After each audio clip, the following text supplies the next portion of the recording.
Students are going to show up this week, perhaps maybe taking a few extra days last week with the Thursday start of back to school.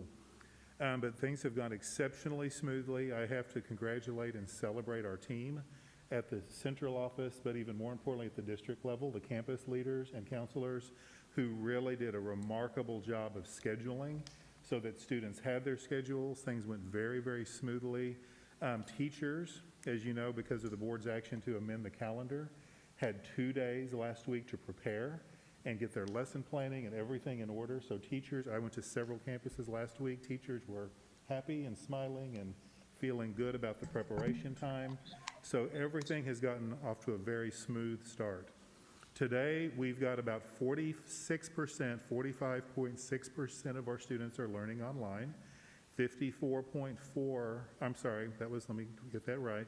45.6 are learning face-to-face, and 54.4 are learning online right now.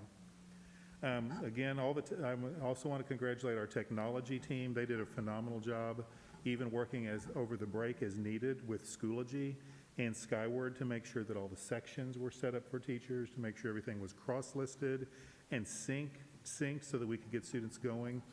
They've also had their help desk up and running for the last week, had about 209 calls, which were mostly related to password resets for students who had not remembered their password. We set up 50 new classrooms to really make sure kids were in the right type of environment learning, so lots of good work. In regard to the vaccination, we're getting lots of questions from staff right now about whether the district is going to be able to provide the vaccine for our staff. Right now, as you know, the state is taking a very structured protocol, and they're on phase 1B, which phase 1A was frontline healthcare workers.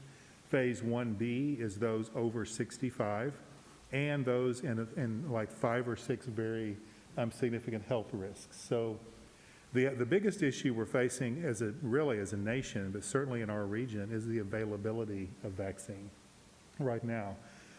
We are not able to, as a district, get teachers as a group, and the state government is actually prohibiting the hospitals and agencies from prioritizing employee groups. So what we're encouraging staff to do is to, if you meet any of the qualifications that are eligible today, to go get it done on your own. We're trying to find a partner. We're working with Next Level Healthcare, we're talking to Methodist, we're talking to Memorial Hermann and others, trying to figure out a way to set up vaccination clinics at our campuses to make it more available to any of our staff members who would be qualified by any of the categories. We're doing everything we can, but right now we're just at a place nobody has the vaccine to even be able to do anything, even if they wanted to. So we're working to get systems and registration and a lot of those things in place so that when it's time to roll, we'll be ready to do that. We are thankful that through a relationship with Memorial Hermann, we were able to get all of our police officers vaccinated last week. And we have opportunities for all of our nurses and clinic assistants to be vaccinated. So as of right now, 93 out of 178 school nurses and clinic workers, clinic assistants have been vaccinated. And I would point out some are not because they're choosing to not be vaccinated. So even though the availability is there, some folks are still choosing not to do that, and that's their prerogative. So we are working hard, but I'm proud of our staff who are continuing that effort. Organizationally, we are in a very good place still. I'm celebrating our staff because we had a lot of people that worked throughout the break to continue to monitor contact tracing, to call staff, to follow up on reported cases and exposures. So we are in a very good place right now with the numbers are what we are considering not minimal, but not material, in that we believe business continuity allows us to continue running schools. Our protocols are in place and we're reinforcing those, even though on almost a daily basis I'll hear a text or an email or a phone call of somebody who is not wearing their mask properly, so we're just constantly reminding our department leaders and our principals they have to keep reinforcing and monitoring these things. That is what's keeping people safe and healthy, is having a very structured protocol. But right now we are in a very good place. We're not discussing at all closing down the district, going full remote. Houston, the region overall, I am in a call weekly, at least once a week, with CEOs of all the major healthcare, all the major hospitals out of the Houston Medical Center. And they meet with me and about 4 other superintendents every week. And they're very concerned. I'm not going to lie. They are very concerned about what's happening in our community. But what we always come back to as we study our numbers is that what we talked about last month, 70% of the homes in our community do not have school-age children in them. So there is a lot going on in the community, but as long as our students and staff are doing their part to protect themselves, our schools are a safe place, and that's common throughout the region. Most schools are not finding spread and significant cases because they're implementing the protocols very structured. But I'm proud of what we're doing in Fort Bend. I think we're in a very good place right now, but we're monitoring consistently every single day. We're looking at the numbers every week. We're making decisions about how we're going to proceed. So that's really my update. I'm happy to answer any questions you might have. I just want to let you know kind of where we are and what we're looking at today as we've begun the term 3 in our schools. All right, thank you for that update. That's good news. I'll take any questions from our board members. Does anyone have any on that update? Grail, Dave, or Danetta? All right, thank you. All right, next up is the Bond Oversight Committee report. All right, I'm going to turn this one over to Oscar Perez, our Chief Operating Officer. He's going to introduce the report, and then we'll be hearing from the Chair of the Bond Oversight Committee this evening as well. Oscar? Thank you, Dr. Dupree. So tonight I'll be presenting the Bond Oversight Committee presentation that staff presented to the BOC in October of 2020. I will be giving some updates on some of the percentages as I go along. Once I complete the presentation, the 2018 BOC Committee Chair, Joanne Gore, will present her portion and recognize the BOC members by name. And the list of the BOC members can be found on the district website. Next slide. So just want to report that all of the architect contracts for Bond 2018 have been executed. All of the job order contracts have been executed. All of the 27 of the 29 competitive seal proposals have been, contracts have been executed. And we reported at this time that we had 2 packages that were remaining. Since that time, and I've sent correspondence to the board related to one package that we were looking at a CMR delivery method, and at this point we have not been able to go ahead and negotiate what I feel is the right price for moving forward. So we are ceasing those negotiations, and we're going to move forward with CSP in that project. The contractor that we're Poe Construction that we're moving from is, they can bid the project right along with anyone else. It's not an issue with the contractor. It's just an issue with the price that it's coming in over budget. We're up to 100% construction documents. It makes no sense at this point to CSP that. So that's the only change from that time to now. On the bond program financials, at this point we have $703.4 million committed and $401.5 million spent to date. As far as the small business initiative, we are still tracking very well. We're at 28% on the construction side and 28% on the small business architectural side. Meadows Elementary on the rebuild, at this time we're at 95%. We expect substantial completion January of 2021 with a spring break opening, and this has all been worked with the staff, and they are prepared. What they'll be doing, this is a brand new building, so the FF&E is already there. They literally will be moving themselves from going to one location before spring break and then to a different location after spring break. The 12 classroom addition at Neal is complete and the classrooms are operational. Lakeview rebuild, we are at 8% completion, and we're still looking at a mid-year opening January of 2022. High School 12, we are at 10% completion at this point, and we're looking at a scheduled phase opening for the fall of 2022. Madden, the addition, 10 classroom addition, we're at 50% completion, and we're targeting an opening of fall 2021. The Ronnie Davis Ag Barn at Marshall High School, we're at 85% completion. We've had some COVID delays to the permanent utilities, and so instead of January that we were anticipating, it is April 2021 for the completion of that project.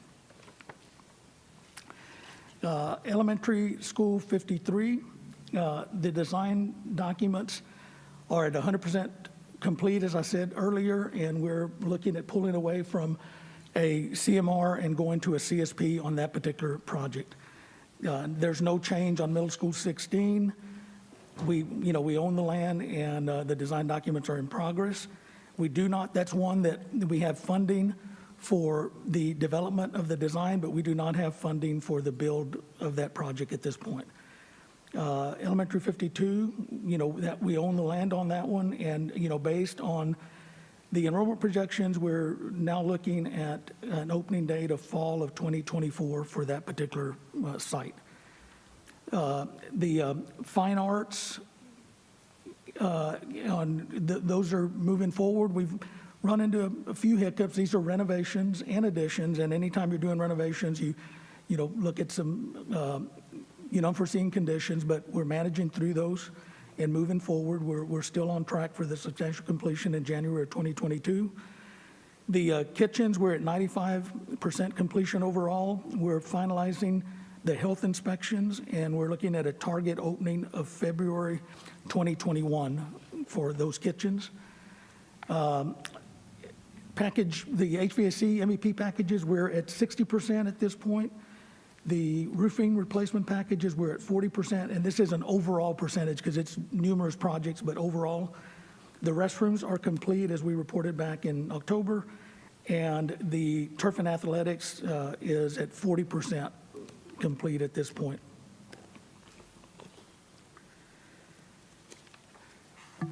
As we've reported to the board, there's been some questions that we've reported. We are doing a facilities assessment at this point, and that's ongoing.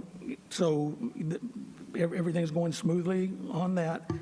And the evaluation includes existing facilities, architectural, mechanical, electrical, and plumbing, roofing, interior finishes, fire and life safety, security, site issues, drainage, parking accessibility, and then since we started this in the middle of COVID, we're also looking at COVID-related requirements because we would be remiss to not look at that as we move forward. So we're doing that, and when I say that, just to be a little clear on that, is we're looking. You may hear a lot of people talk about additional ventilation, different UV filters and those things. So we're looking at what's going to bring the best value to Fort Bend ISD as we move forward. On the transportation side, when we reported last, we were needing 30 buses, CNG buses. We received 15, and we're still waiting on 15. There's been a delay, once again, due to COVID, and they have not been able to give us an exact delivery date as of today. I checked again today. I was hoping to have that for you, but we don't have it yet. Veronica? The communication plan is available for you to see. We did spend some time during this last quarter sharing all of our updates on our social media.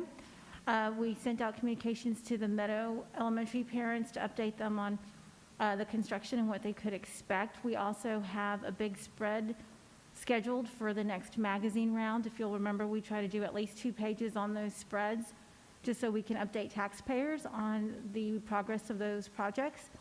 And then, as I mentioned, social media, we've included some more photos and videos to help people to better see if that's not something they have a chance to drive by and check out. So we've been documenting the progress there on social media as well. As for information technology, we continued the refresh of the classroom toolkit. We completed phase 2, which completed all of the classroom toolkits to all campuses. We just found that after we completed, we had to gather all of those devices back up so we can distribute to our kids during the pandemic. Phone lifecycle refresh, we were able to replace all of the 12 to almost 18 years old phones out there. And we completed that this past year. District broadcast software, we were able to implement the Discover Video to replace the outdated and basically no longer supported software solution that we had.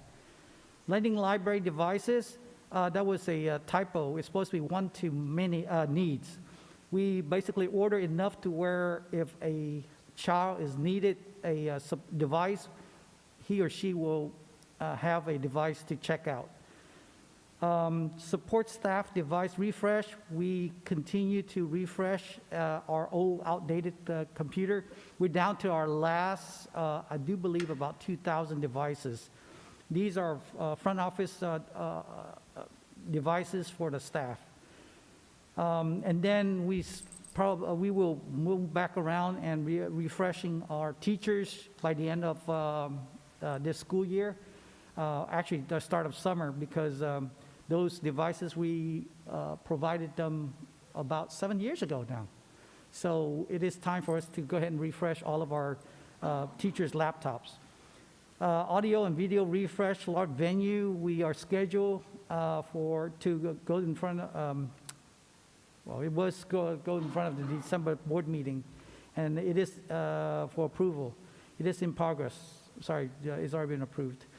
The district-wide print management, the board has approved that, and the initial walkthrough to determine the needs and the logistic.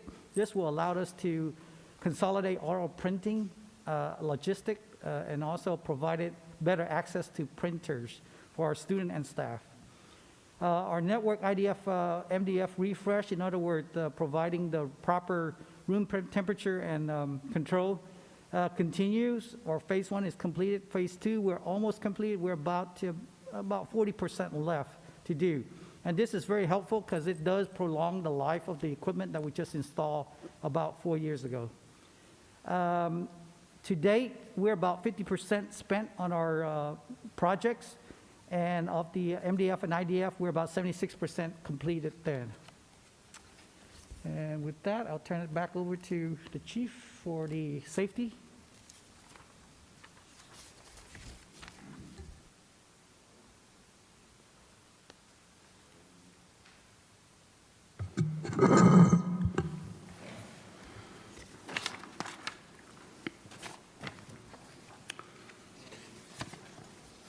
Well, look at my page. Okay, the floor-mounted door locks, the RhinoWare, those have all been completely installed in the classrooms. The second phase of those, we had staff members requesting more of those door locks, and one of the problems that we ran into was those door locks for exterior doors. You couldn't get the breach tool underneath to open them, and so we worked with the vendor and came up with a solution to create a new lock cylinder for those and a complete new design on those, and that was vetted through the district, and we ordered enough of those to outfit all the exterior doors now as well. And so another 600 of those have been ordered and installed. So those are completely installed now. All the vehicles that we had ordered have come in, and we're still waiting on about 6 that are 2021 models. But the ones that we had previously ordered have all been in. They've been outfitted, and they're ready for the road. The 2021 models, due to COVID, are on back order. And the police complex over at the on Julie Rivers, we are just about complete. I believe substantial completion should be completed in the next week or so. I believe we're waiting on fiber now to be connected, and we're looking at a move-in date probably in February. So at this point, I will turn it over to Joanne Gore for her portion of the presentation.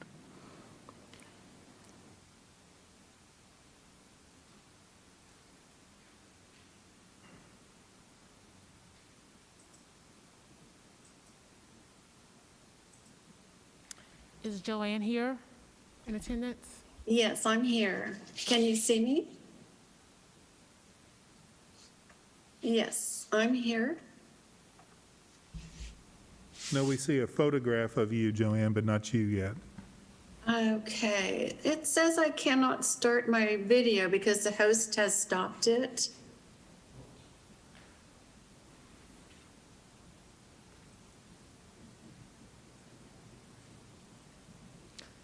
Go ahead, Joanne, while they fix that problem. Thank you, Joanne. All right, thank you. All right, good evening, Ms. Halinger, members of the board, Dr. Dupree, staff, and honored guests. My name is Joanne Gore, and I currently serve as the chairperson of the Bond Oversight Committee. Thank you for this opportunity to provide an update regarding the tasks of the Bond Oversight Committee as it relates to the 2018 bond package. The Bond Oversight Committee of Fort Bend ISD was created by the Fort Bend Board of Trustees as an adjunct to the 2014 bond issue. The Bond Oversight Committee is composed of district taxpayers chosen by trustees for their expertise in certain professions and disciplines related to the issuance of municipal bonds and the design and construction of facilities. The Bond Oversight Committee members are architects, engineers, construction managers, contractors, material suppliers, accountants, bankers, investment advisors, and others. Our 23 members are Ray Aguilar, J.J. Clements, Rick Conley, James Davidson Jr., Elena Farah, Craig Frederickson, Joanne Gore, Radhika Iyer, Rashid Kokar, Oranjo Lewis, Daniel Menendez, Aaron Miles, Naren Patel, Andres Peoples, Cindy Picasso, Geraldine Price, Kiran Rajaya, Uma Ramamurthy, Kelly Schiller, Lawrence Turner, Benjamin Weber, Jeff Wiley, and Kwan Yan. Since the approval by the district taxpayers of the 2018 bond, the Bond Oversight Committee has met quarterly. District executives and consultants apprise the Bond Oversight Committee of updates during the meetings, including the scope and details of projects in the bond issue, timelines and sub-timelines to each project, broken down by the subcategories of construction management, communication on the progress of the bond, technology, security, and financial. The remaining 2014 bond package items are also reviewed during the quarterly meetings. Members of the Bond Oversight Committee freely inquire in all aspects of the projects. All inquiries are answered openly, eagerly, and professionally by the Fort Bend ISD team and consultants. To date, the Bond Oversight Committee has developed a congenial yet arm's length relationship with the Fort Bend ISD team. Taxpayers, Fort Bend ISD trustees, and members of the public have often attended these quarterly meetings. Total 2018 bond commitments of approximately $684 million to date represents 69% of the $992.8 million bond package. Spending appears to be on track, and major construction activities took place during summer 2020. The goals for the Bond Oversight Committee for 2021 are to continue to provide oversight of the 2018 bond proceeds on behalf of the Fort Bend ISD taxpayers, to be a resource where appropriate, including comments on issues and changes that may arise, to provide input for the benefit of the taxpayers, trustees, and staff of future bond considerations. May I answer any questions about the Bond Oversight Committee for anyone? Thank you for your presentation. At this time, I'll take any questions from our board members. All right, Ms. Williams, you have a question? You're on mute, Ms. Williams.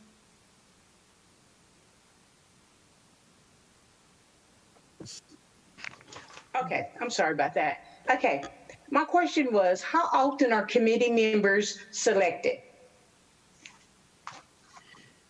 Their invitations had gone out to the community, and I was invited, as well as the other members. I believe they were chosen by the staff. Can anyone add to that, please?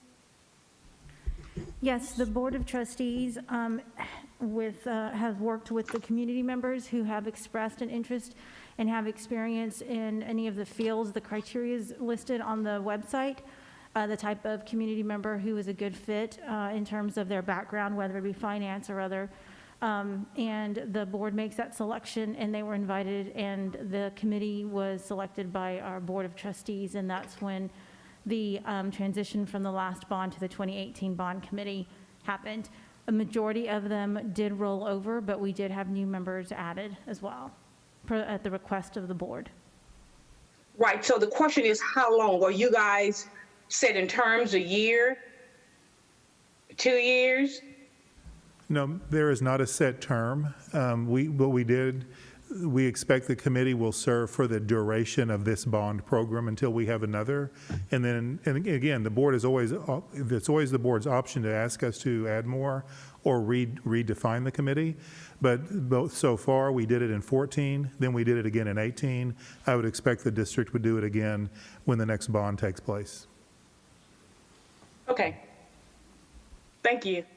Thank you, Ms. Williams. Did you have any more further questions, Ms. Williams? Oh, no, I'm good. Thank you. Okay, all right, thank you. I do have a question for Mr. Perez. Just for clarification, per the presentation, the dollars, you showed dollars for the buses, but can you tell me what that equates to buses? On one part of your presentation, on the left side, there's a quantity of buses, but then on the right side, there's a cost. So does that mean that you've purchased all, I know you said in your presentation that you are still waiting on some of the purchases of the buses. Well, let me get to that page, 1 second. On page 14. Thank you. Page 14, so the 14, so per the bond, on the left-hand side represents the amount of items that you should be purchasing. And then on the right-hand side, it says the amount that I assume has been spent. Is that how to read that? Yes, ma'am. So at this point, we're still outstanding a little over $2 million on the 15 buses. And just on the CNG buses? Correct. Is that correct? So then this presentation should say we've completed the 10, the 20, the 6, and the 20 for the 77 passenger. Is that correct? All of those have been received and they're complete. Okay. Yes, ma'am. All right, okay, thank you. And then I do have a question for our chief.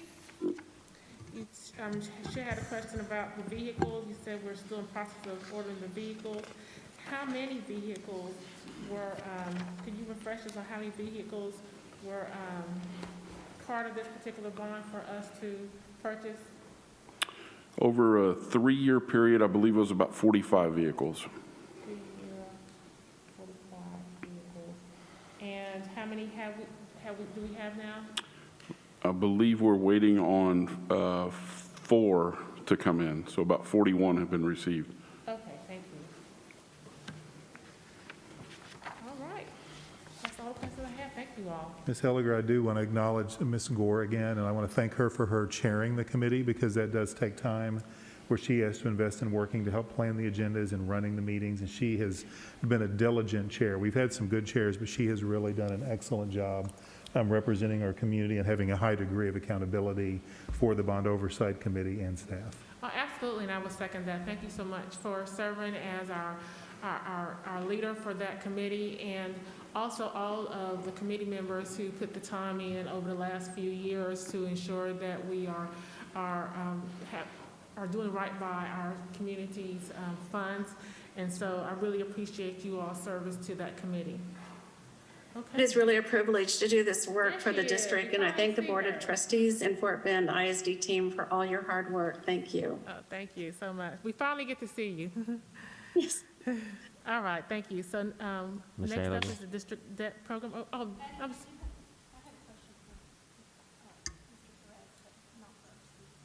Okay, go ahead. Okay, and I would also like to say thank you for any of our community members that serve on that bond oversight committee. I think having community members on any oversight, whether that's bond or boundaries oversight, really bolsters the relationship between our community and the work that we do in the district. So I certainly appreciate that. I just had a couple of questions. As we look ahead, and we're thinking about the facilities walkthroughs for future bond. I know that you mentioned lots of folks are involved with that, architects and people that are working directly with you. We also, I guess you're asking principals and department heads for feedback as well.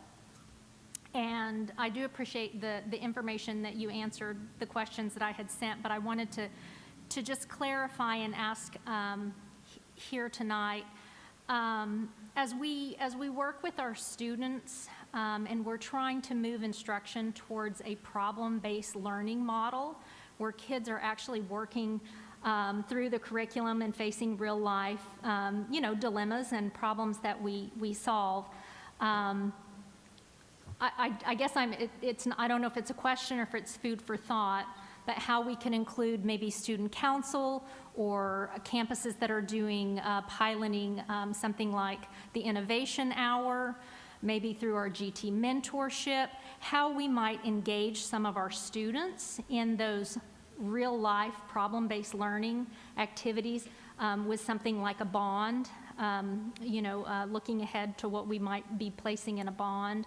And also, I know that this year is different because PTO members aren't on campus, volunteers aren't on campus, our community members, our church members that are usually on CBLTs, they're not physically on campus. But I do think those people, when they go in a building, in a facility, they may be looking through a different lens than maybe the people who are typically on there. And for instance, maybe some of I don't know if the bond oversight, any of those committee members are part of sort of the future bond process. But I guess maybe you could answer, maybe they are. But I guess, again, I'm just putting that out there for food for thought, how we can include stakeholders, including our students in this process. I think it's a really important process. Thank you, Mr. Perez. Yes, ma'am, and we can definitely take that into consideration.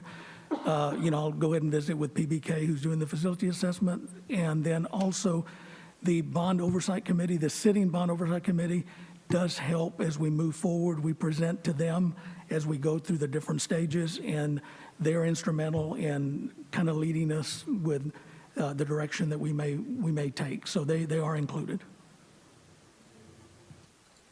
All right, thank you. Good questions. All right, I think that remains all the questions for the Bond Oversight Committee report. We can now go to the district debt program overview. All right, we've talked about the millions of dollars, hundreds of millions of dollars we're spending on the bond, but now we're going to talk a little bit about debt management of those funds. So I'm going to ask our CFO, Brian Gwynn, to begin this report, and he has some guests with us this evening as well. Brian? All right, thank you, Dr. Dupree. Good evening, Madam President and Brian, members. hold on just a second. I do think it might be good. You may be planning to do this, but I wanted to draw the board's attention to the fact that there are several agenda items tonight related to bonded indebtedness and commercial paper. Brian is going to address all of those items as part of this presentation. So any questions about those review items on the agenda would also be asked as part of as you interact with him on this presentation. Yes, and at the end of the presentation, I will specifically highlight those actions that we're asking the board to consider. This evening, we're going to discuss a program that the district has that works quietly in the background, but it has a big impact on both student achievement and taxpayers. Generally, when we talk about our debt management program, it's when we're setting the tax rate. Tonight, I'll walk you through some of the key components of that program on why it's so important as well as successful. And although we tend to think of debt in terms of the tax rate, it's what supports our bond program, the tax rate. And it provides the resources to build and maintain the high-quality instructional facilities that we have and that support student achievement. As we go through the program, I'll highlight ways that we safeguard taxpayer resources and ensure they're utilized in the most efficient manner possible. And I do want to highlight, as Dr. Dupree mentioned, we have two visitors with us this evening. Our financial advisor, Mr. Raul Villaseñor, is here from Hilltop Securities, and our bond counsel, Mr. Jonathan Frells, and both with Bracewell LLP, and both of them will assist in the presentation as we review the program with you this evening. Next slide, please. Our debt program is supported by our debt service fund, which is utilized to pay the outstanding principal and interest on voter-authorized bonds. It's one of 3 funds that does require board approval each year. And the revenue is received from the interest and sinking component of the tax rate, which is currently at 29 cents per $100 evaluation. And you'll also hear us refer to that as the INS rate of the tax rate. So those two terms are used interchangeably. As a reminder, we did increase the INS rate to 29 cents this year. It went up 1 penny to support the 2018 bond. And that was the final increase on a planned 3-cent increase that was authorized by the voters as part of the 2018 bond referendum. So that should be the final tax rate increase, or will be the final tax rate increase associated with that. Next slide, please. The fund is governed by state statute and local policies. I'm not going to read through each one of these here, but I do want to highlight that the board has enacted fiscal and budgetary strategy as well as a disclosure strategy, both of which provide additional guidance beyond what's included in statute and policy. Next slide, please. I'd like to spend a few minutes on our disclosure strategy because it's something that was recently enacted by the board. It is considered a best practice to have disclosure strategy in place, and the board first enacted the policy in November of 2019. In September of 2020, it was formally incorporated into our fiscal and budgetary strategy, which is approved by the board on an annual basis, and this will ensure that our commitment to disclosure is reviewed each year and approved by the Board of Trustees. The strategy formally created a disclosure working group, and I'll provide more information on that in a moment, and it's designed to ensure that the financial disclosures that we make are fair, accurate, and comply with securities law. It also facilitates compliance with the district's contractual continuing disclosure obligations. And some of the key components of our disclosure are the offering statements that we make on each bond issue, reporting our annual financial statements and annual report, and any event notices that may arise. And event notices are those that may adversely affect the district's financial position. And to this point, the district has not had any event notices that we've had to report. And finally, it does provide periodic training for staff to ensure that we stay abreast of any changes in law that may affect what and how we report information to regulatory agencies and bondholders. And before I move on, Jonathan, was there anything I missed related to disclosure? Are there any thoughts that you'd like to share with the board? Thank you, Brian. Thanks for the opportunity to be here. Dr. Dupree, President Helliger, members of the board. I will say Fort Bend ISD is at the forefront of compliance with disclosure obligations. Y'all are among the first districts in the state to adopt a comprehensive disclosure policy, and your policy is among the most complete and comprehensive of any of the districts that we work with.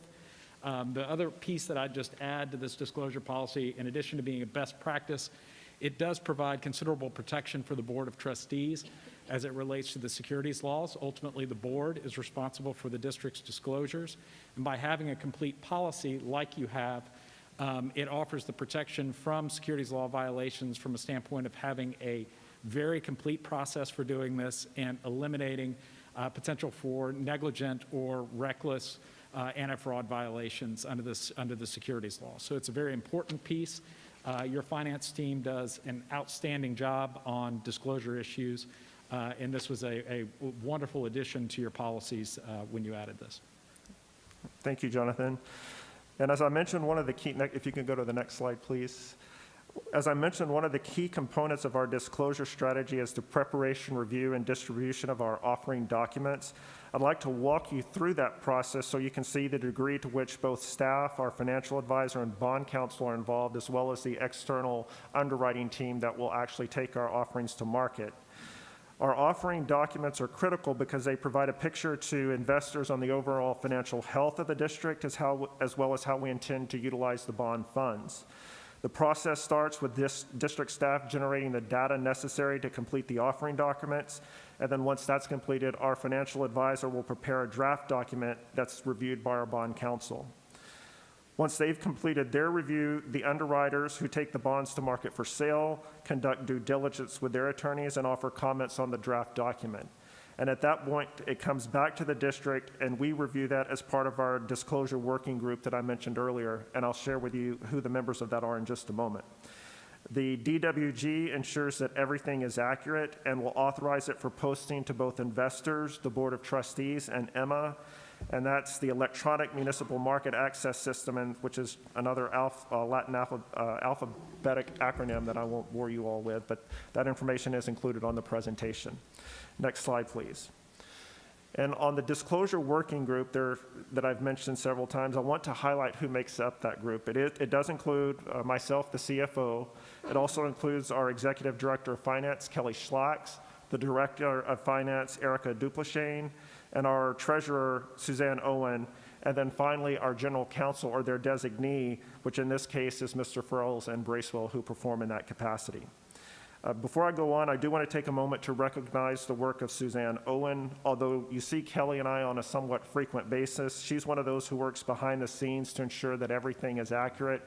She works very closely with our financial advisor and the underwriters to develop the offering documents, and she's a key player in the work that we do, although you all don't necessarily see her on an ongoing basis. And we always appreciate the professionalism and the knowledge that she brings as we bring bonds to market. So I do want to acknowledge her and the work that she does as part of this.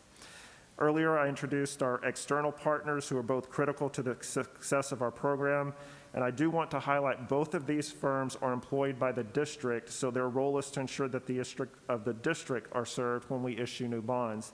And I would like to invite both our financial advisor, Mr. Raul Villasenor, as well as Mr. Frills to the microphone so they have an opportunity to share with the board some of the work that they do on an ongoing basis in support of our debt management program.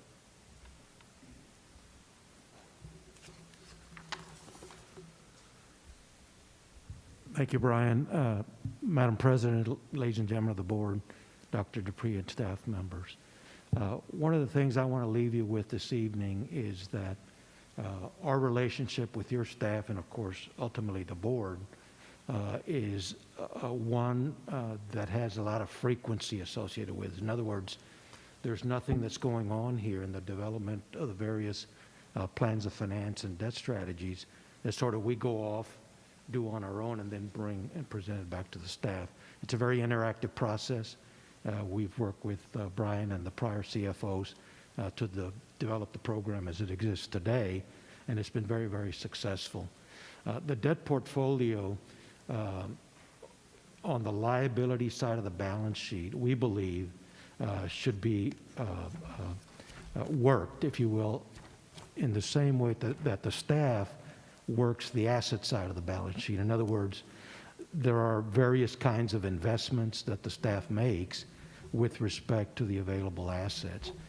On the debt service side, what we've done since we were retained in 2010 is we've sort of adopted a very similar process that we presented to the board in the past, and of course working diligently with the staff. And what we try to do there is to ensure that when Mr. Perez is ready to put a project out for bid, that he's not waiting on how to finance that particular bid package. He should have a lot of comfort, and I've worked with Mr. Perez for a long, long time.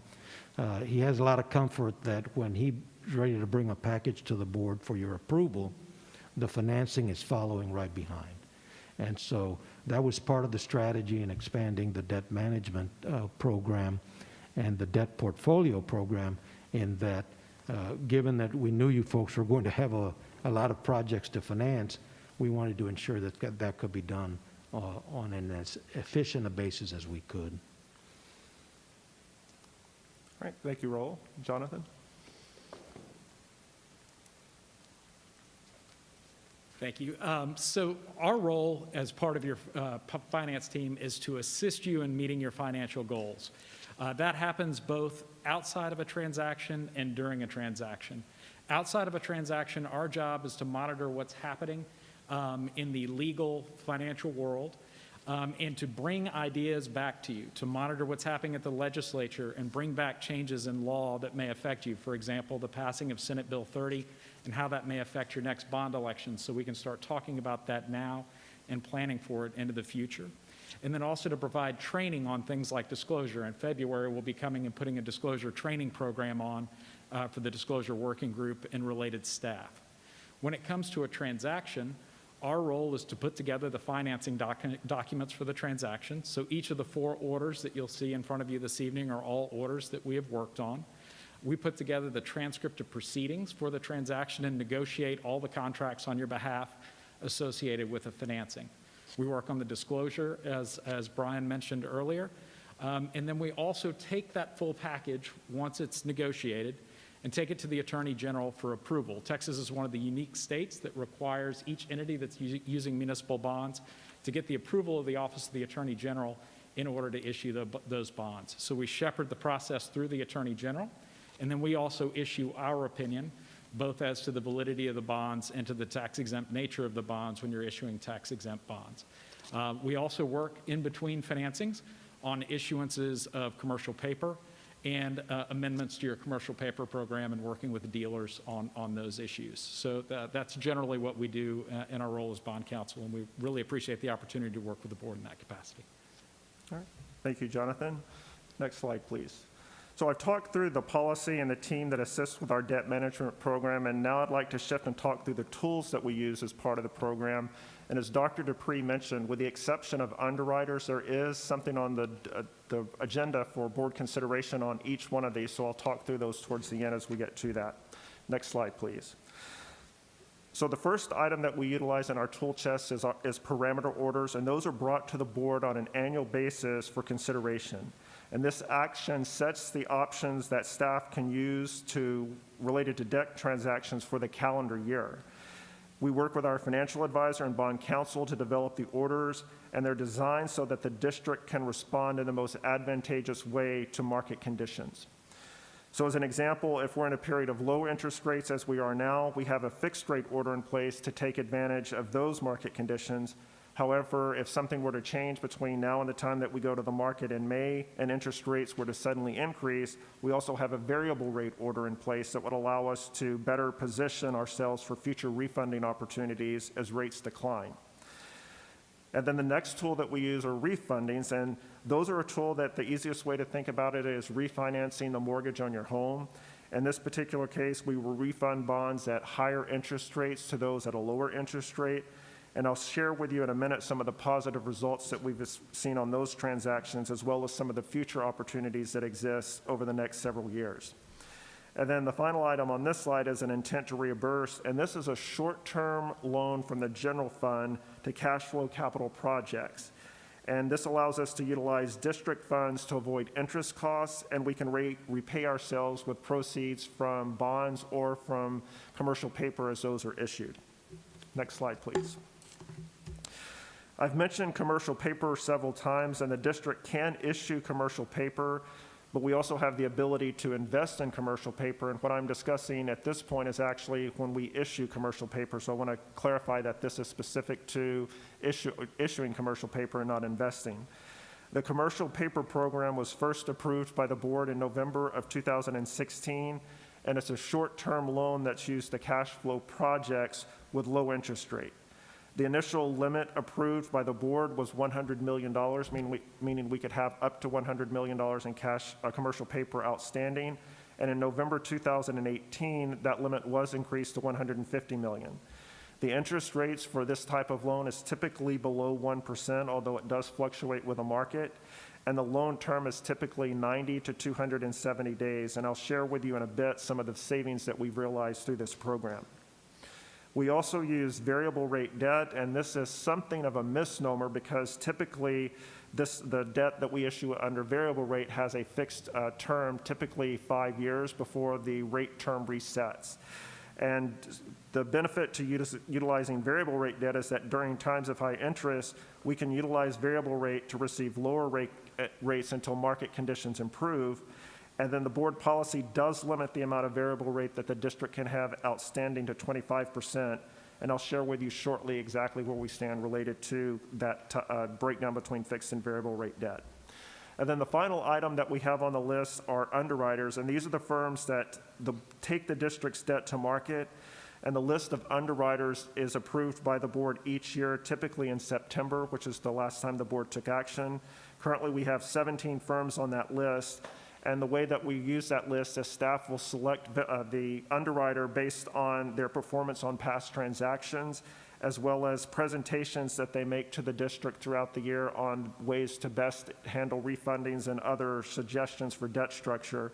Those are also run by our financial advisor who actually works in our interest. And I do want to point out that's one of the difference between our financial advisor and the underwriters is that the financial advisor works directly for us, where the underwriters, although they do want to ensure that we have a successful transactions, do act in interest of their own. So we're looking at the financial advisor as our barrier there to ensure that what they're doing is of the best benefit to the district. One of the other final points that I'll make on the underwriters is that oftentimes we use multiple underwriters on a transaction. And that is, we'll have a senior manager as well as 1 or 2 to 3 co-managers. And we do that to ensure that we're well represented in the market and we're receiving the best pricing on our offerings. And we found that this has been successful over time and in assisting us in getting a positive response to our deals. And Raul or Jonathan, I don't know if you all have anything that you feel like should be added to that. Okay, next slide, please. So that now that we've walked through the toolkit, I'd like to show what some of the positive results we've seen from utilizing the tools that I've just described. I just mentioned refundings, and this is an area where we've had tremendous success. And in the last 6 years, we've had a number of opportunities for refunding that's resulted in about $93.6 million in net present value savings to the district and taxpayers. One of the comments that Raul mentioned is that we look at longevity, and I do want to point out this is 2014 goes back to before my time in this seat, as actually before I even came to the district. So this is not something new that we're bringing forward. This is an ongoing program that we're hoping to continue to ensure that we continue to benefit taxpayers as well as students in maintaining resources in the classroom.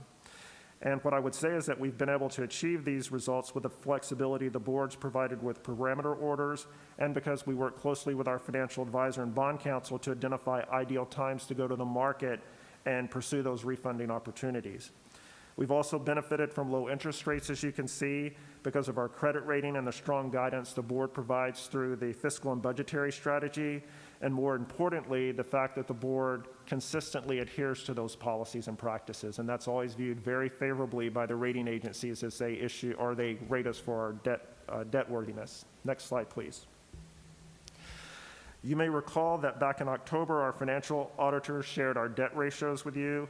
And I'm resharing this information in the context of our debt management program because, as you can see, when you compare us to some of our peers, we do have a lower debt per student ratio and debt valuation. And again, I want to reiterate, it's our active debt management strategy and full utilization of all of those tools that I just walked you through that allow us to achieve these types of results. And so now I'll walk through our current debt that we have outstanding. This is information that we share as part of the Bond Oversight Committee.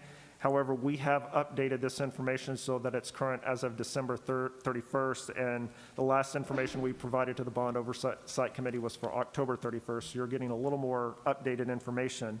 So I'll start at the top left of this graph, and the district has $1.29 billion in outstanding principal currently. Of that, 82% is in fixed rate debt and just under 18% is in variable rate debt. And as I mentioned earlier, by policy, we can have no more than 25% in variable rate debt, so we are well under the threshold as required by the board. We have interest payments of $637 million, and about 71% of our debt is callable, and I'll share more information with that in just a moment. And as we look at how we're paying off our debt, going down to the next component that's in this, it's a little bit small from where I'm sitting, but you'll notice that we pay off just over 50% of our principal within the next 10 years. And in just a moment, I'll show you what that looks like graphically and why that's important. And then finally, our final maturity on debt is August 15th, 2050, but that would assume we issue no additional debt. We still have some outstanding, so keep that in mind as I make that term. And it's important to point out, I mentioned this briefly earlier, with the rating agencies, we maintain an AA plus rating from both Fitch and S&P, which assists us in getting the best rates possible when we go to market with our debt. And then we do have $1.47 billion in voter authorized debt between both the 14 and the 18 bond referendums, and we've issued about $646 million between those two authorizations. Next slide, please. This is the visual representation of the paydown of our debt that I mentioned just a moment ago, and we retire about 50% of our principal in the first 10 years, and you'll see the impact of that starting in 2031. Part of the reason that we structure our debt this way is that it ensures that we have consistent availability of funding for future bond referendums, should the board choose to call them, and that allows us to support the new debt structure or the new debt necessary to fund new schools and renovations as those become necessary. Next slide, please. I also indicated that just over 71% of our debt is callable, and these are the dates when we have the opportunity to refinance those issues into lower payments based on market conditions. If you go down about midway on this list, you'll notice that we have a refunding opportunity in August of 2021 on a variable rate issue, and that is one of the items that we have for board consideration this evening that I'll be discussing shortly. Next slide. The results of our commercial paper program is something we're particularly proud of. And in addition, these savings that I'm mentioning are in addition to the net present values savings that I mentioned on refundings, which are about $93 million. And thus far, our commercial paper program has resulted in about $15 million in avoidance of interest costs over the life of that program. Now, that amount is net of the interest costs associated with maintaining a small balance. You'll notice there's a Series A and a Series B column on this. The Series B column, we've paid about $152,000 in interest, and that's netted against that total savings. So overall, we've had a very positive result there. And again, as I mentioned in the prior slide, there's a board action.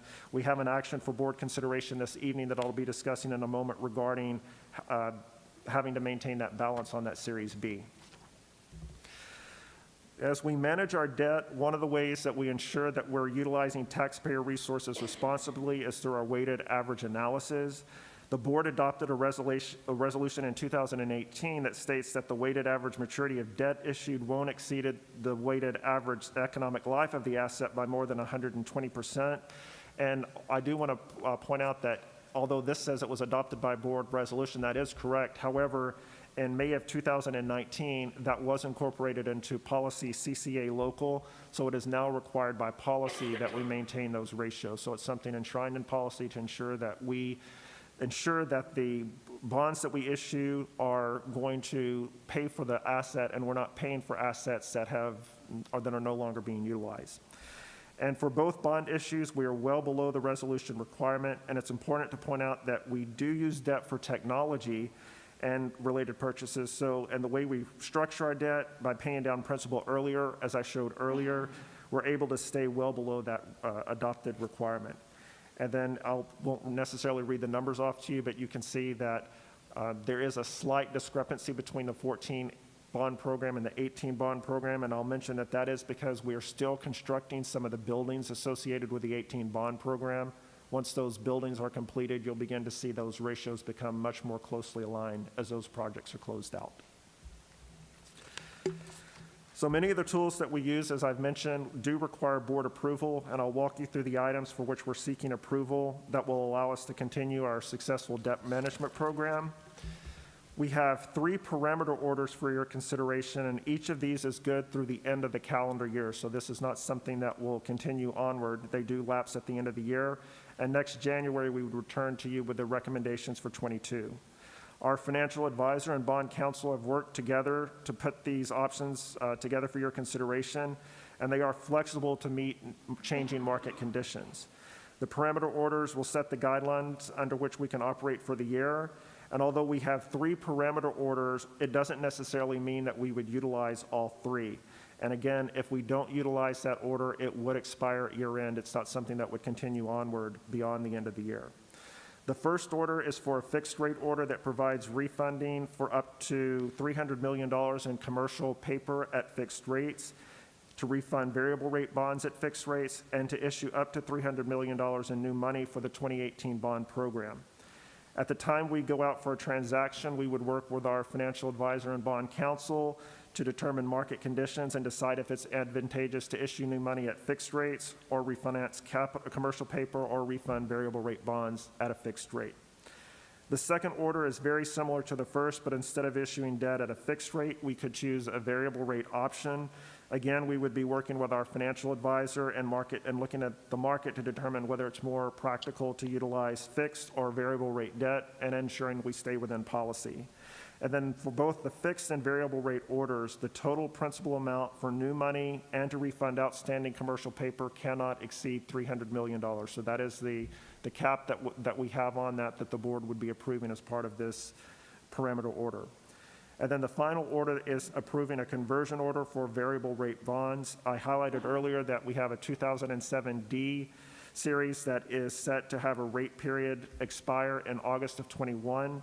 This would allow us the flexibility to re-extend that variable rate period if it's most advantageous to do so. But in approving the fixed rate policy or order, you would also allow us to choose that option if that's the more advantageous route based on market conditions.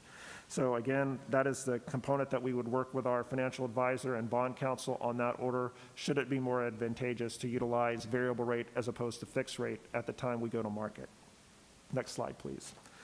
The 2 other items associated with our debt management program that are under board consideration, we are asking to amend our commercial paper program. The program includes 2 notes, as I showed you just a moment ago, the Series A and Series B.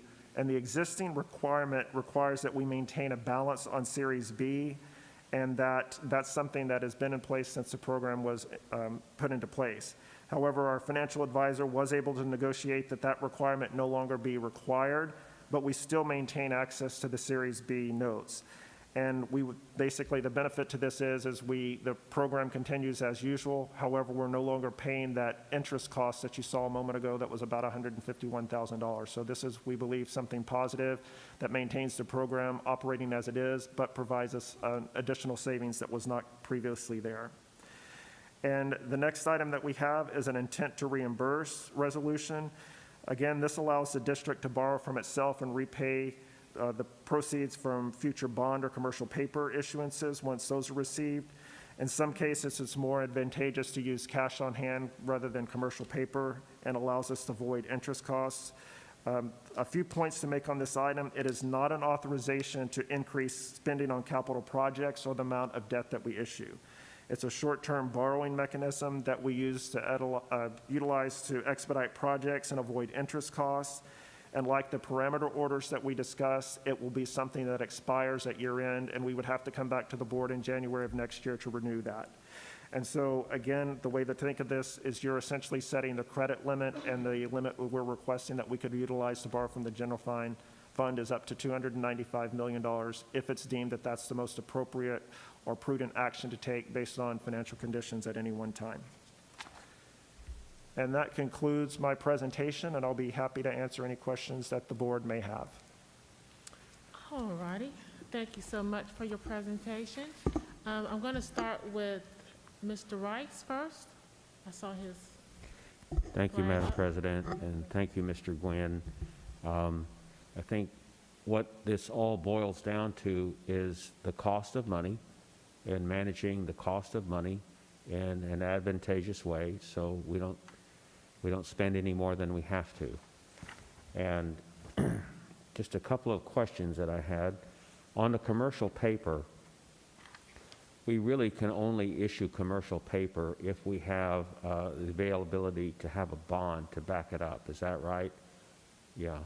So if we said in rough numbers, Mr. Pettis can correct me, we passed a bond in 2018 for over $900 million. we would not sell all of those bonds all at one time because we can't spend all that money in, and I think, Mr. Frells, you can correct me, but if we were to sell all of the $900 million at once, there's a time limit under which we have to spend it. Is that right? Yes, sir. So if we sold those bonds and put them in some sort of interest-bearing account to sit there and earn interest, we can't do that, right? Because that would be negative arbitrage. Yeah. Yes, sir, Mr. Rice, you're correct. There are a couple of different rules that come into play. One is the arbitrage rules. The other is the IRS requires that you have a reasonable expectation when you're issuing your debt that you're going to expend those proceeds within 3 years of their date of issuance. Yeah. So we only want to sell as much money as we can reasonably spend in a reasonable amount of time. And issuing the commercial paper allows us to do that. That's 90 to 270 days, so like 3 to 9 months. And at the end of that time, we can actually reissue new commercial paper. Is that right? Let's say we issue commercial paper in a $5 million tranche, and we got to 270 days. Could we reissue it for another 270 days? Yes, sir. You have the option to roll your commercial paper as you're taking it up to a larger bond issuance. What ultimately happens is once you have a certain amount of commercial paper out that makes it advantageous to go ahead and refund that on a longer-term basis when you've got a large enough amount, that's what you do. And then it opens back up that commercial paper program to its full capacity. Mm-hmm. So as you indicated earlier, you've authorized a $150 million program. And that's how much can be used at any one time. But you've also said we can use our voted authority from our 2014 and 2018 bond under that program. And so it's a way to have repeated access to that short-term debt, but you are ultimately limited, as you indicated earlier, by your voted authorization as well. But we issue the commercial paper because the cost of that money is less than if we were to sell bonds for it. And so using that over the last 4 years, we've saved the taxpayers almost $15 million in savings by doing that. And so I would say we had a presentation from you, Mr. Gwynn, in December on the TEA's first rating system, and we did receive an A on that. We didn't receive 100, but we received a 92, I think. And the reason for that is because the TEA counts this commercial paper, which is really, it's a short-term instrument backed up by a long-term instrument, but they count it as short-term debt, and so we get dinged on that. So my analogy is, just as the STAR exam is an imperfect measurement of student achievement and teacher performance, so is the first rating system an imperfect measurement in this regard of our financial acumen and management of our debt. So I wanted to make that point. And the other thing I would like to say is, Mr. Gwynn, am I correct in understanding that because this is the INS tax rate of 29 cents per $100 of valuation, it is not subject to any type of cap such as the M&O tax rate is?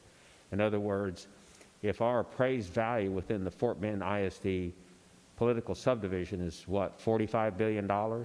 If it grows 10%, we have the benefit of that yield, 29 cents per $100 of valuation against whatever the value of the CAT appraisal system is.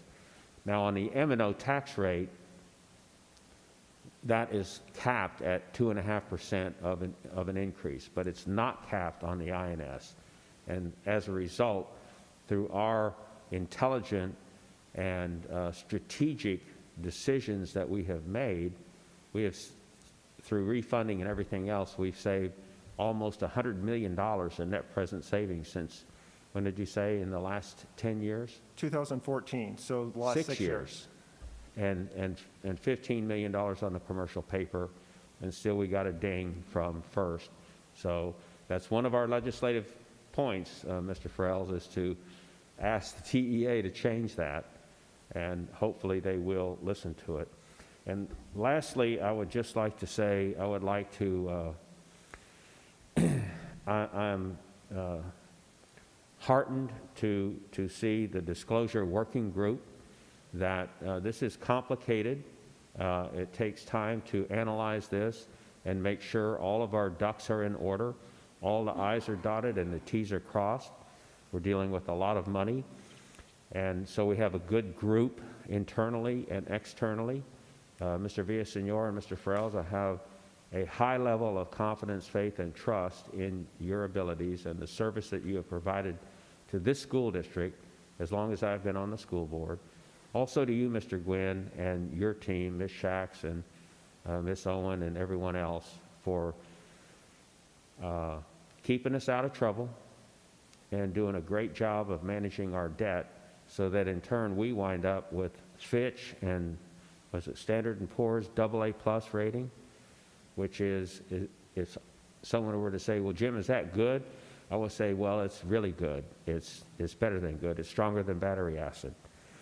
And lastly, I would like to thank Grail James and Dave Rosenthal for writing the local policy that supports and undergirds all of this, regardless of who is on the board in the years to come. That policy will survive, which is why local policy is so critically important.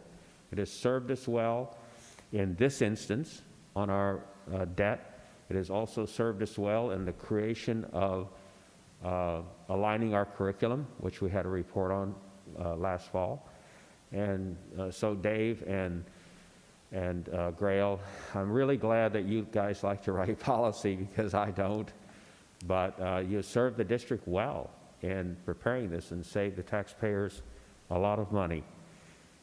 And so I will stop talking there, but Mr. Gwynn, thank you very much for your explanation. It's a lot of information to process, but you did it in a reasonable amount of time, and thanks everyone. Thank you, Ms. Haliger. Thank you, Mr. Rice. Mrs. James?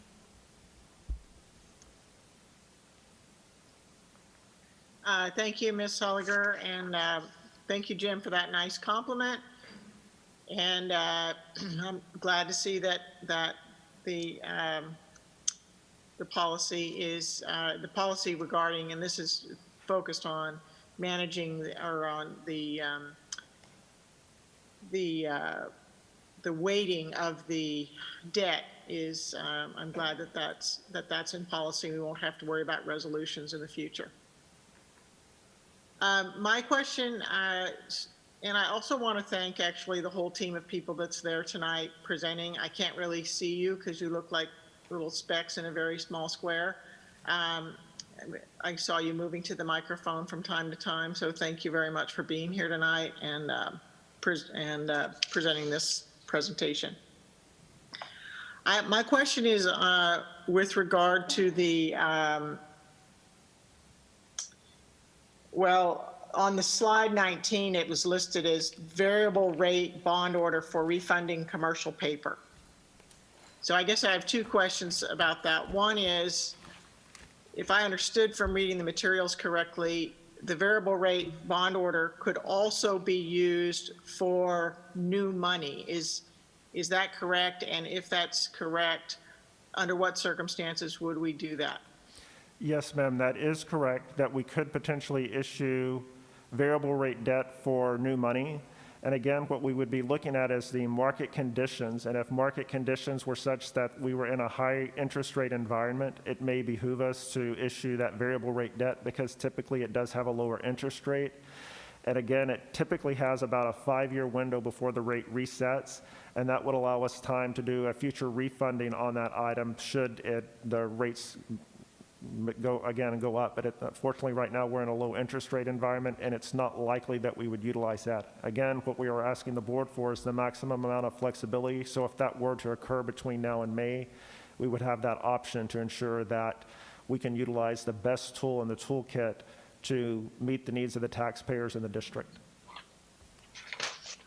Okay, so the title for the item, and I'm just looking at the agenda later on, it lists it as using that variable rate bond order for refunding commercial paper, but that's not totally accurate, because the the order actually allows for new money as well. Is that? Yes, ma'am, that is correct. It should be, essentially the two orders should be similar with the exception of the fact that we would use variable rate versus fixed rate.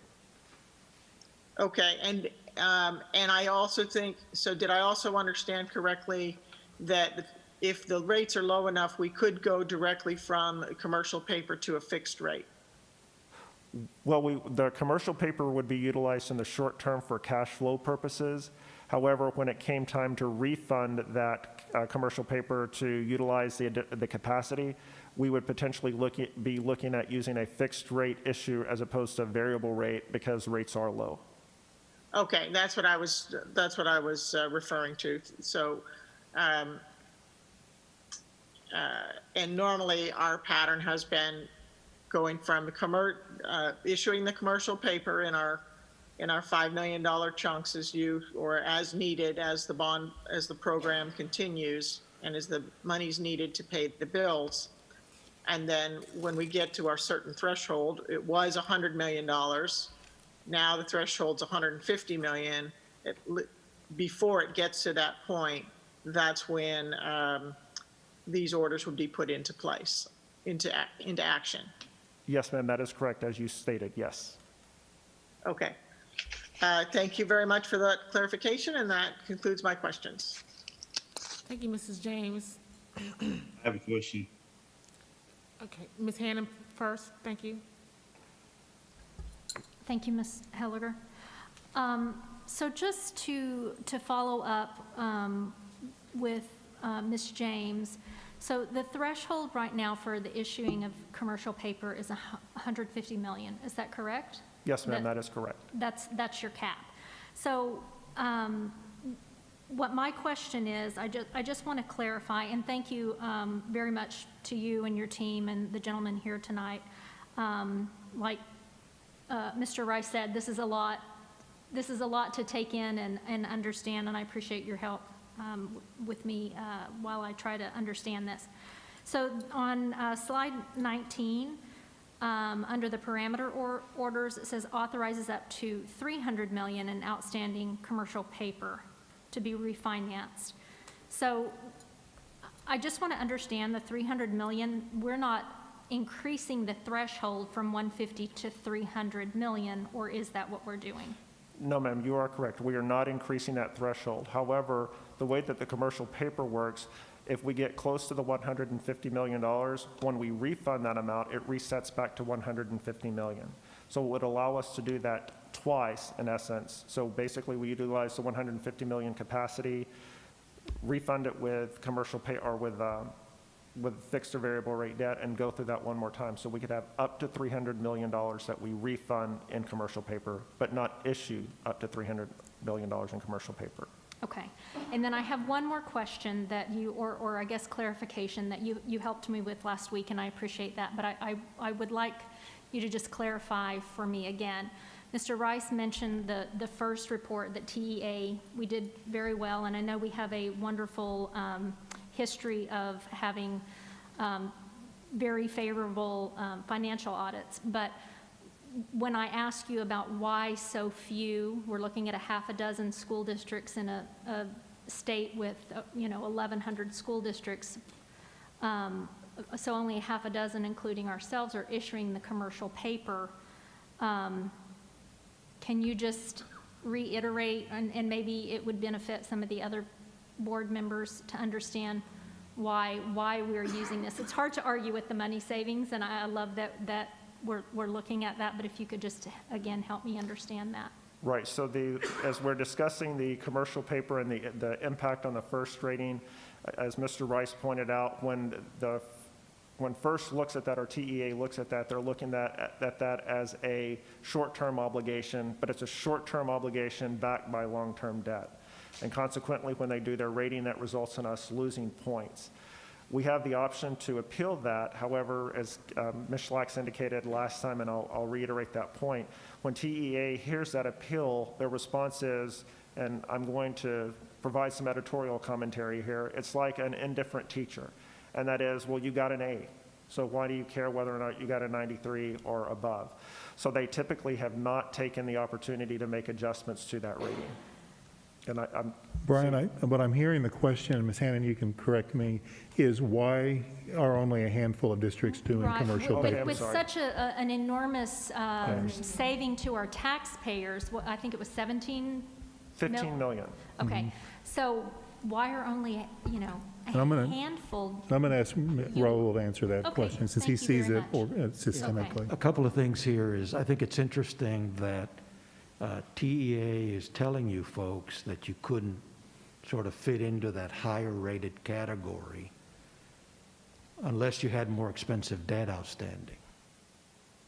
So it's clear to me that they just don't understand how commercial paper fits into a school district such as Fort Bend. The reason that there's not very many school districts that use a commercial paper program is it's not intended to be used except by the very large multi-year per issuance kinds of school districts. It wouldn't work. Remember, there's a cost associated with the commercial paper program. And so what we have to balance out and what we have to tell the board is that, look, this program works for you. You just recently in 2018 had almost $1 billion in bonds authorized. Commercial paper program fits like right in, like that square peg in the square hole. So that's number one. Number two, I think it's a little, and it's that, remember we talked about the debt portfolio earlier. The more things you do with that debt portfolio, the higher the likelihood that you're going to achieve what I think most boards want to achieve in this state. And I'm a former school trustee, so I've been on both sides of the table. But it allows them to be very, very clear, it's very, very clear to them that what we're trying to do here is to reduce the cost of borrowing, okay? And you can best do that by looking at the various ways there are to manage that debt portfolio to achieve that. 25, 30 years ago, and I've been doing this for 38 years, there was, typically we'd come to a board meeting and there wasn't even an issue other than, is it going to be a 25 or 30 year fixed rate bond issue, right? Today, if you look at school districts across the state, they may not be using commercial paper, but I can assure you that the larger ones, right, the ones that have the significant building programs, the fast growth districts, they are gasping for, in terms of trying to figure out a way to be able to get more bonds into that 50-cent limitation that the state imposes on you. We're very proud of the fact that, and we've been around since 2010. We've assisted the district with managing 2 bond authorizations approaching $1.5 billion. When we got here, the INS tax rate was 30 cents. It's 29 cents this year. And we would not have been able to achieve that if we hadn't taken that liability side of the balance sheet and really exercised it the way Mr. Gwynn and his staff exercise the asset side of the balance sheet. In other words, the investments that they make. There are school districts that in the past have tried to use financial instruments that didn't make a lot of sense to try to get around the 50-cent limitation that the state imposes on you. If they had hired us, they'd likely very much still be below the 50-cent limitation. But again, the other thing I want the board to be very, very comfortable about is we're not bringing risky types of investment strategies and debt management strategies to the school district. You folks, Mr. Rice would be the first one to run me off. These things have to be prudent because we know that ultimately they're reviewed by both the Attorney General of the state of Texas and TEA is going to be looking at what you folks are doing. not on an issue-by-issue basis, but sort of in the aggregate if there's a problem, right?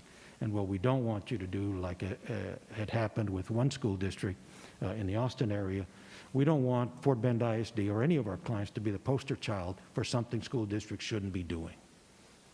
Okay. Thank you. Thank you. Thank you, Mr. Gwynn. Thank you. Mr. Rosenthal? Thank you. Mr. Gwynn or others, if we were to issue debt tomorrow, I'm just kind of curious as to approximately what interest rate we'd be looking at. I'm going to defer to Mr. Villasenor for that one.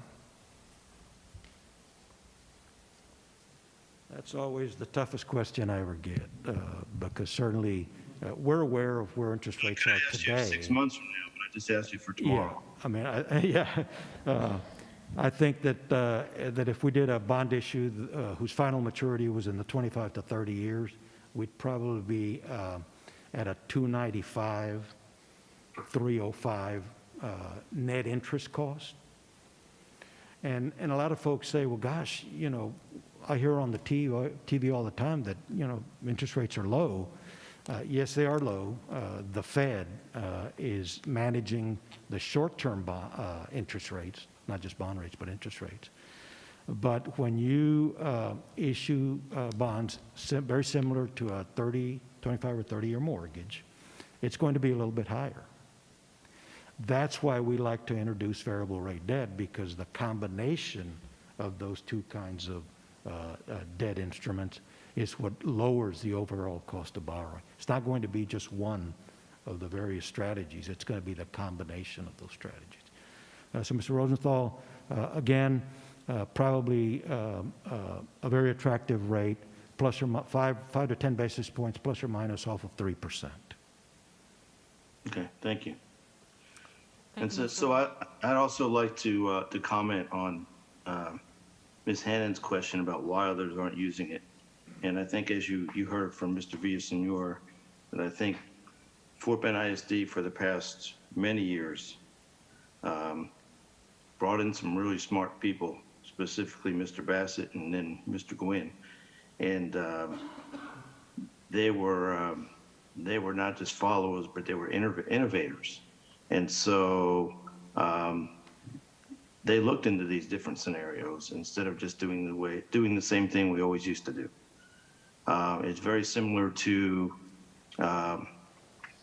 when we did our swap and drop a few years back. And even though the state told us we couldn't do it, we went and did it anyway because we were right. And we were able to give teacher raises and still drop the tax rate. So we've always had this attitude of doing what was right and being innovative at the same time. So just a commentary on that. Thank you. Thank you, Mr. Rosenthal. I actually was going to say something very similar to that we just hire smart people. But as you can see, the combination of the work that this team, our team, we have a power team for finances that are making good, innovative solutions and innovative decisions for our money. So thank you all for a job well done. All right. Okay. Now we go to our review items. Our first item is review revisions to local board policies, FFAE local, wellness and health services, school-based health centers.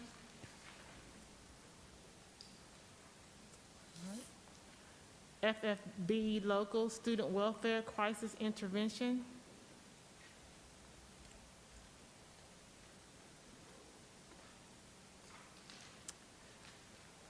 Item 3A1C, FFBA local, crisis intervention, trauma-informed care.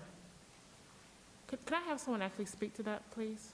Just so that we can share with the community. I'll say something, Addie, real quick. That is that all these policies did go through the policy committee, and a couple of them are new policies, including the trauma-informed care. And as that became a priority in the district, we wanted to be sure to get that into policy. I think it was also a legislative ask during the last legislative session. So anyway, that's really all I have to say on that, but I just wanted to be clarified that those did go through the policy committee. Thank you. Ms. Helger, if you'd like staff to speak, especially to these two on the student welfare, we could certainly do that as well. Yeah, that's really what I would like for someone to speak on, please. Beth, would- Sure, yes. Dr. Pilar Westbrook is on the line, or online, excuse me, and she can speak specifically to those policies for you. Pilar?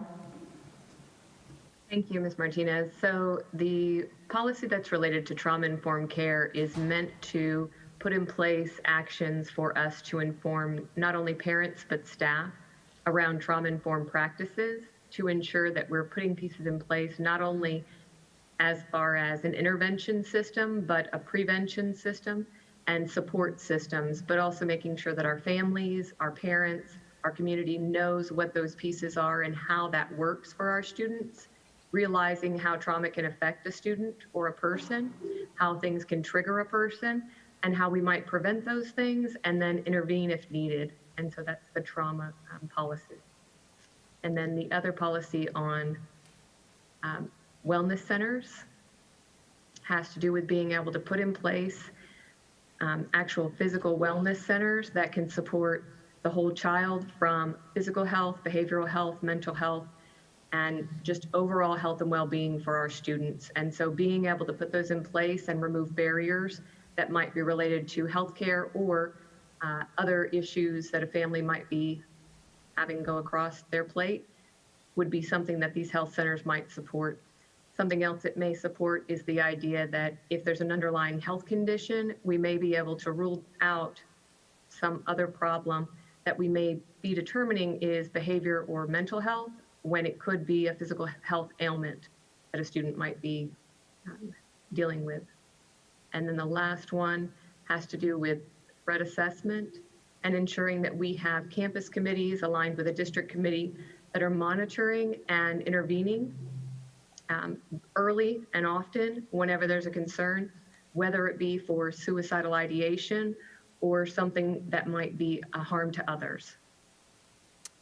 Thank you for that explanation. I think this is very important for us as a district to have these types of policies in place to really ensure that we are looking at the whole child as we educate them. So I think this is very important for us, and this is a very good move for us to be putting this in place. Ms. Hannah? Can I just ask a quick question? In the policy, it says when a family, in its FFAE, when a family has no resources for payment or services and does not qualify for grant funding, the partner will work with the district to transfer care to the district personnel. I just wanted, just for my own understanding, is the district personnel the people working in the health centers, or is that, could that include other personnel? Who are the personnel that it's talking about in this policy? So that would be at our health centers. We partner with agencies that come in and staff those centers to support our students. And so it's a process through, there's, I think, 3 different agencies that we use now. Pilar can fill in the specifics about who those agencies are, but it's a billing cycle through them, through either insurance, or if they do not have insurance, then they're able to access those services. On the campus? Yes, ma'am. Yes. Okay, thank you. Thank you, Ms. Martinez. Thank you. Ms. Williams, you have a question? You're on mute, Ms. Williams.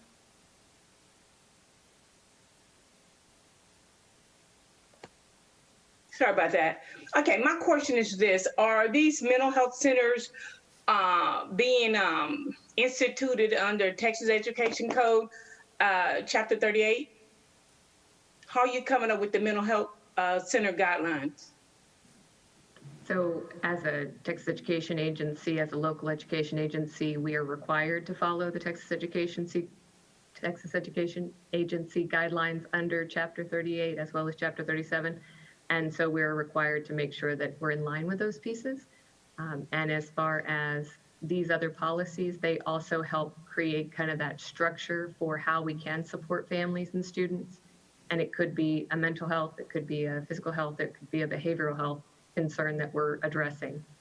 Okay, the reason the reason I'm asking that question is because you're stating that you're going to be in line with Chapter 38. However, when you first started these mental health so-called clinics, there was no public meeting as required by the state statute.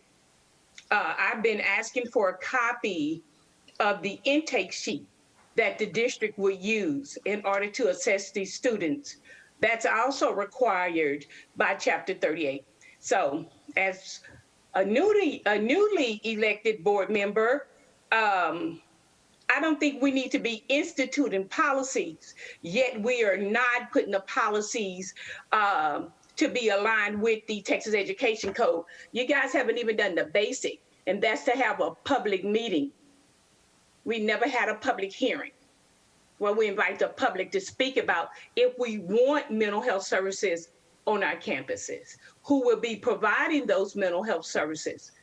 So we need to talk about the HIPAA laws that will be in place for these students attending these clinics. So no, Texas Education Code Chapter 38 was not even thought upon when you instituted these mental health clinics. And from what I read, you're still not in compliance with the law. Ms. So Williams, what are we going to do about the hearings? well, I'm going to thank you for raising these questions. This is the first I'm hearing of these questions or concerns. And so what I'm going to do is I'm going to ask staff to follow up. We'll go back and revisit each of your comments and questions and provide a thorough response to ensure that we are in compliance, because if we are not, we will absolutely do everything necessary to correct that immediately. Thank you. So I thank you for bringing that to our attention. All right, thank you, Ms. Williams. Mm-hmm. Ms. Gilliam? Yes, can you just take us through, let's say, for instance, there is a child on the campus that is having some issues, and I'm looking, I'm wondering about threat assessment. How exactly does that work? How do we go about recommending, et cetera?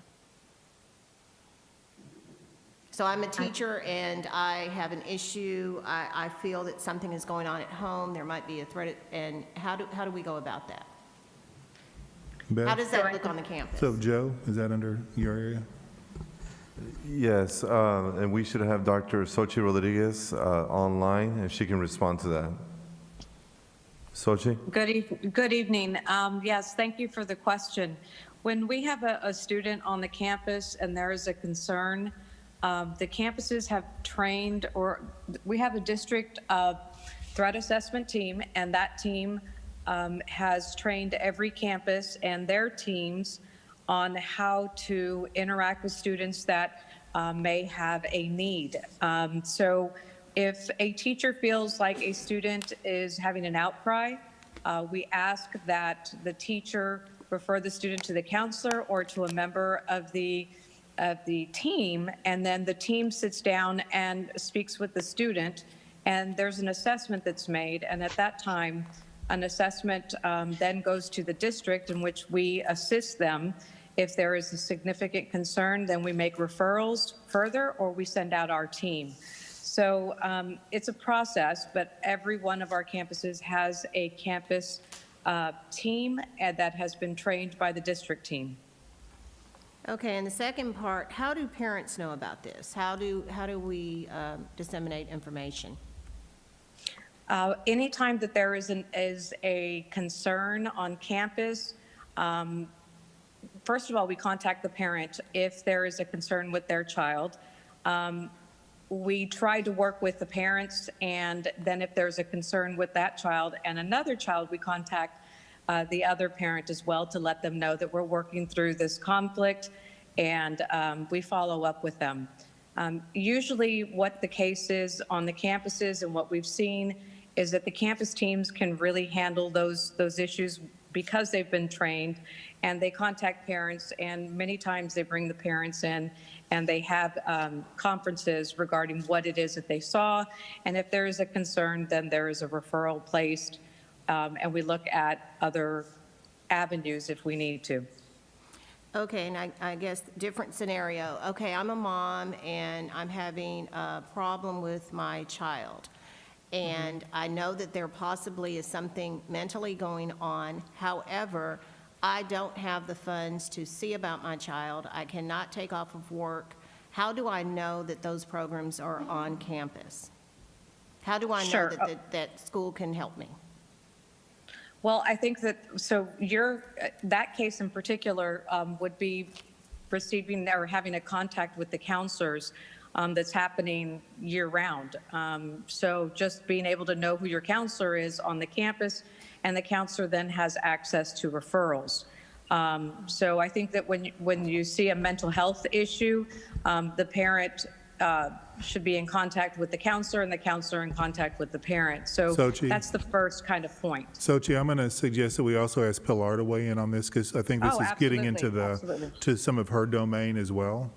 Sure. So, and before she answers, I think also, because I'm not hearing the answer to Ms. Gilliam's, Dr. Gilliam's question really, is how are we communicating that these services are available to our parents or to our communities? I think Exactly. that's what I'm hearing. How do I know that? That's what I would like Dr. Westbrook to answer. Okay. That's more within her domain.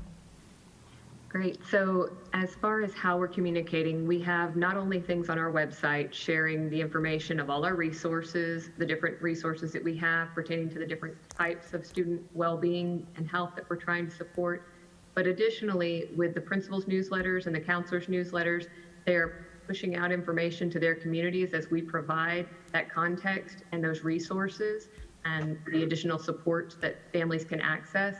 So the idea is for us to give them resources that they can push out, though I know communication is hard and we can always do a better job at it. So it sounds like we possibly have that opportunity by what you're sharing, Dr. Gilliam. Well, thank you. And I definitely would like to see something like that, because these are the parents that aren't going to ask. These are the parents that aren't looking at emails. These are the parents, they need help and they don't know where to go. And they're tired and they're just trying to pay the bills. And how do we make sure that this particular child that's sitting in the 5th grade, that mom knows that there is an issue, mom doesn't know anything about talking to a counselor, mom doesn't know anything about, and no one ever helped her at school before. And so they might be new to the district. So I think that having that, and websites are wonderful, and sometimes in our day now, we have to actually go to the website. But I know even as a professional, just going into trying to find out what my 11th grade or my junior was doing in high school, and it's all on the site, I don't want to go to the site. I just want to know, can I just call you and ask you? And so, and that, in thinking of where mental health is, and especially with the pandemic, we really need to make an effort for, I don't know if we need to do the videos or what, I don't know what we can do, but parents need to know, and it's our underprivileged kids that are really falling into this.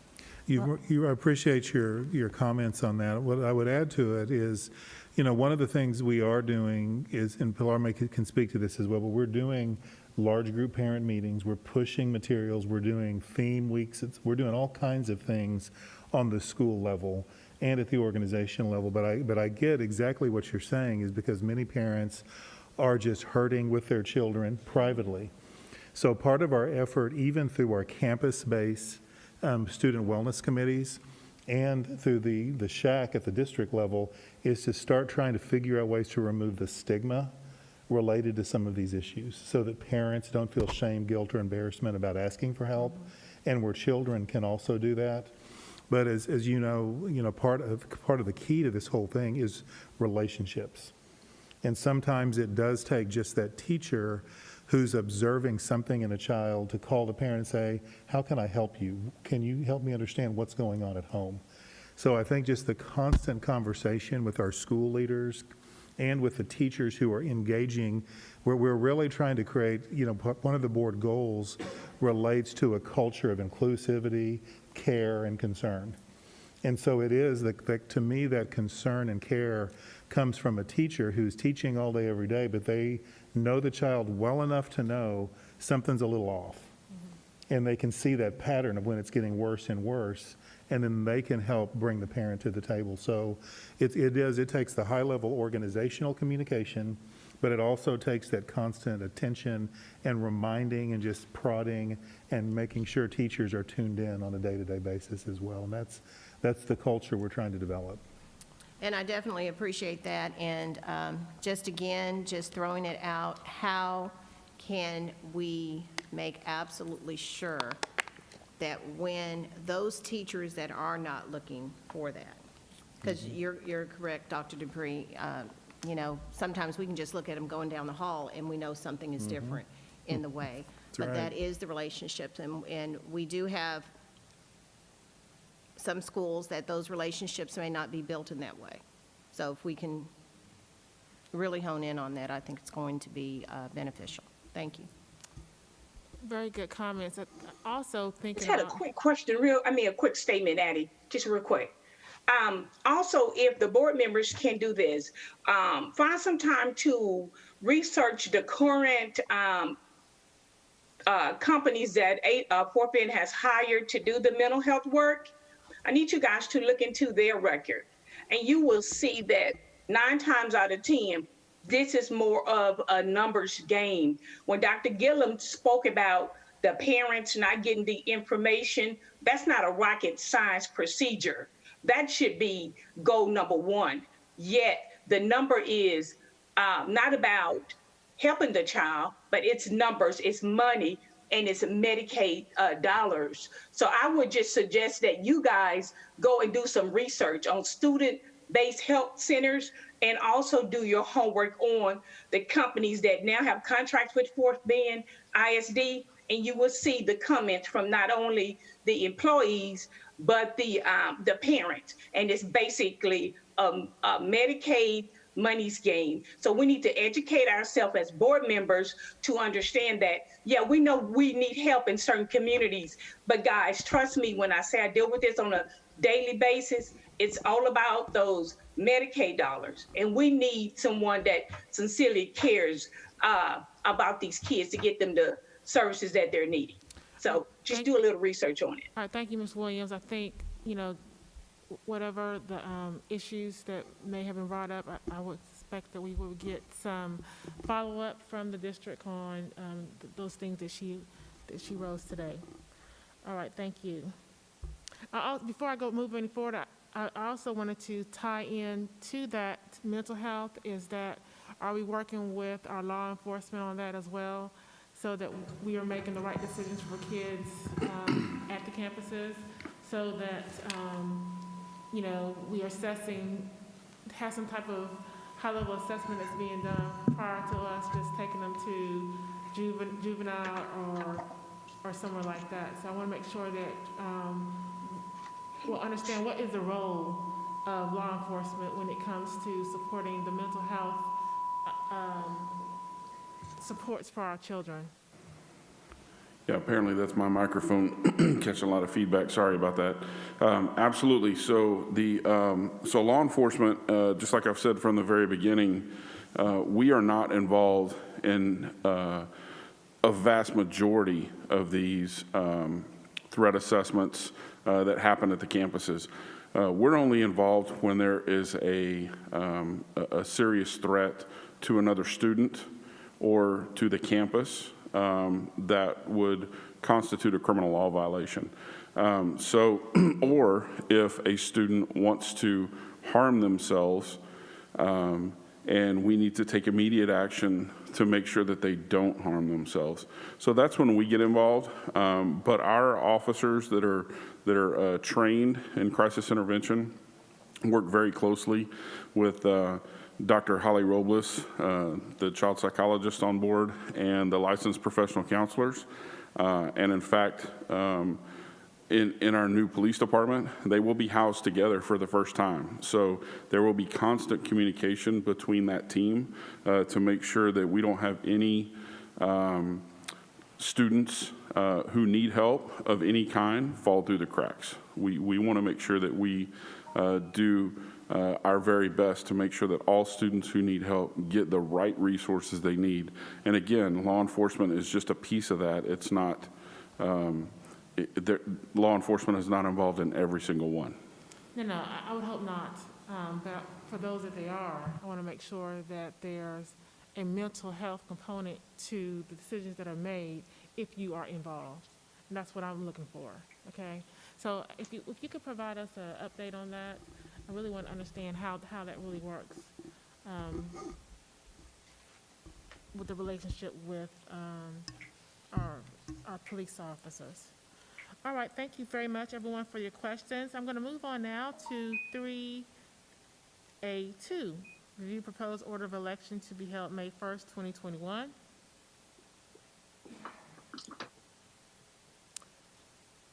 Ms. James? Thank you. Ms. Holliger, I can barely hear you, so I don't know if what that means in terms of the microphones, but I'm just mentioning that. This is the order of election for this coming May. And I have, well, first of all, as many of you know, I'm not going to be seeking re-election in May. But nevertheless, I'm still interested in the order of election. When I looked at this item, it listed a number of early voting sites. And I wondered, can somebody let me know or let us know, is this the final list? Is this a work in progress? What is the status of, what is the meaning of the list here in the order of election item? Ms. James, this is a tentative list. It's a working list, as you say, that will be revised and will not be finalized until the contract is set up to administer the election. So there is opportunity for the district to speak to these locations. If there are any that you think are not on the list that should be, we can bring those names forward to the county.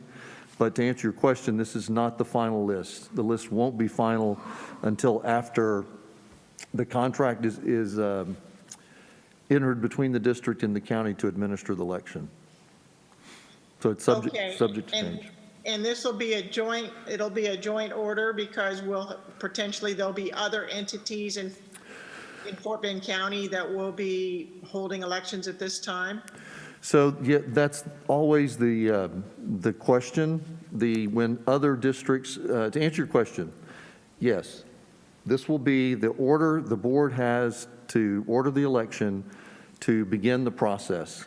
When the board passes the order, then we transmit that to the county, and the county then will in turn submit to us a contract to administer the election. And in that contract, the cost associated with that will be dependent upon what other jurisdictions are calling an election for May 1st. So it's a kind of in process over the next couple of months. Oh, okay, so the first step here is that we're calling for the election for those two positions, and we're putting the date down, and the rest of the order is kind of in draft form. Correct. But the statute requires that there be information about the early voting, and so we just put preliminary information in that may change, but it's often pretty close. Okay, well, that's great. I appreciate that. And I guess I would just like to say that when I looked at this initially, I couldn't really tell if there were any voting sites at all in the Bush feeder pattern. And so maybe somebody could look into that and make sure we've got enough early voting sites, at least, scattered throughout our district, and that all the high school feeder patterns are have access. The other thing I noticed is it looked like the east side of the district, especially on the 521 corridor, I couldn't really tell that there were voting sites available over there either. So for early voting. So I just would like to ask if we can consider that. Yes, certainly. I will bring that to the attention of the elections administrator. They have a process by which they decide which sites are designated for early voting. And I will bring to their attention your concern about the 521 corridor. And George, the Bush High School has previously been a voting site, and it very well may be that that's an omission on this list that needs to be added. Okay, well, thank you for noticing that. You know, we've got a lot of schools, and the schools are in neighborhoods, and they're great opportunities to be voting sites. It's a good civics lesson for our students to see citizenship and people voting and information about voting. And so I'm a proponent of that. And thank you for looking closely at this list before you bring back the final list for us. I appreciate that very much. Yes, ma'am. Yeah, so I think we would have, before you go into contract, we would have that we see the final list, the board members see the final list prior to entering contract with the county. Sure, absolutely. Okay, thank you so much. Well, don't we, excuse me just a second, so Addie, won't we be voting on the contract with the county because we'll be approving the amount? Is that my understanding? That's correct. Yeah. There will be this action this month to order the election. Then there will be further action, probably in March, in which the contract will need to be approved by the board as well. At that time, we will make sure we've got the site spelled out. Right. So it's a two-part process, Ms. James. Got it. Thank you. All right, thank you. All right, I'm going to move on to item 3A3, review district improvement plan performance objectives for the 2021 school year. Ms. Helliger, if you're agreeable, I wanted to address items 3, 4, and 5, right. The district improvement plan performance objectives, campus improvement plan performance objectives, and the superintendent evaluation. Please. This is kind of similar to what we experienced a few minutes ago on the bonded indebtedness. There is a lot, especially for our new trustees, there is a lot of routine and rhythm that goes with this work on an annual basis, including the board's governance committee, the board's, the governance committee and the visioning and planning committee that historically works to develop all of these documents. And of course, the principals, they're on a cycle, the district's on a cycle for planning. We have had a very robust strategic planning process that has driven the bulk of our work, but then there's always the TEA compliance aspect of our work as well.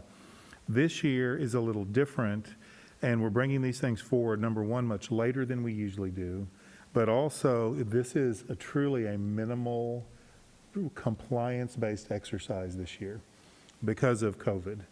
And so I'm just going to say, I think I speak for the staff, none of us are thrilled with this work. I'm not going to say it's bad work because I think our campuses and central office, they've done the best they can do under the circumstances.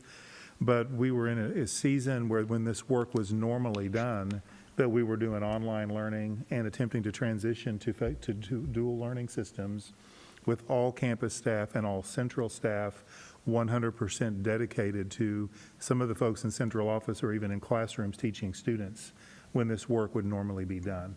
So I just want to draw the board's attention, number one, to the fact all of these relate together because the item 3, the DIP, the district improvement plan objectives, those are in the superintendent evaluation instrument with the measurable outcomes that are here as well.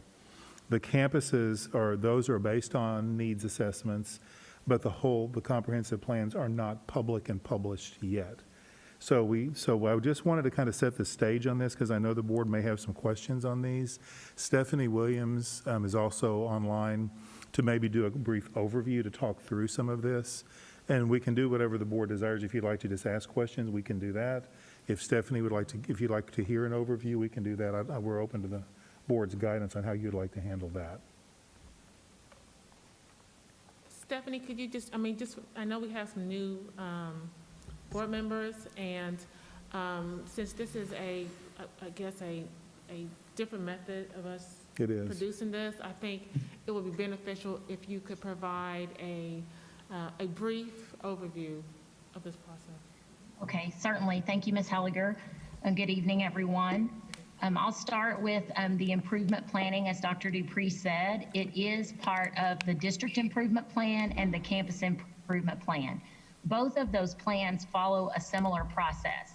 That process includes collaboration with stakeholders, a comprehensive needs assessment, the development of performance objectives, which you as the Board of Trustees approve, identification of expected student outcomes and the strategies or pathway that we'll take to make those outcomes become a reality, along with an evidentiary plan or what you might call metrics that we will track our progress towards the expected outcomes as we review and improve upon these plans throughout the year.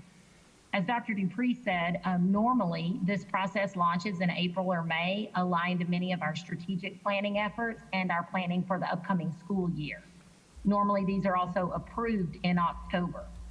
This year, we've utilized a truncated process.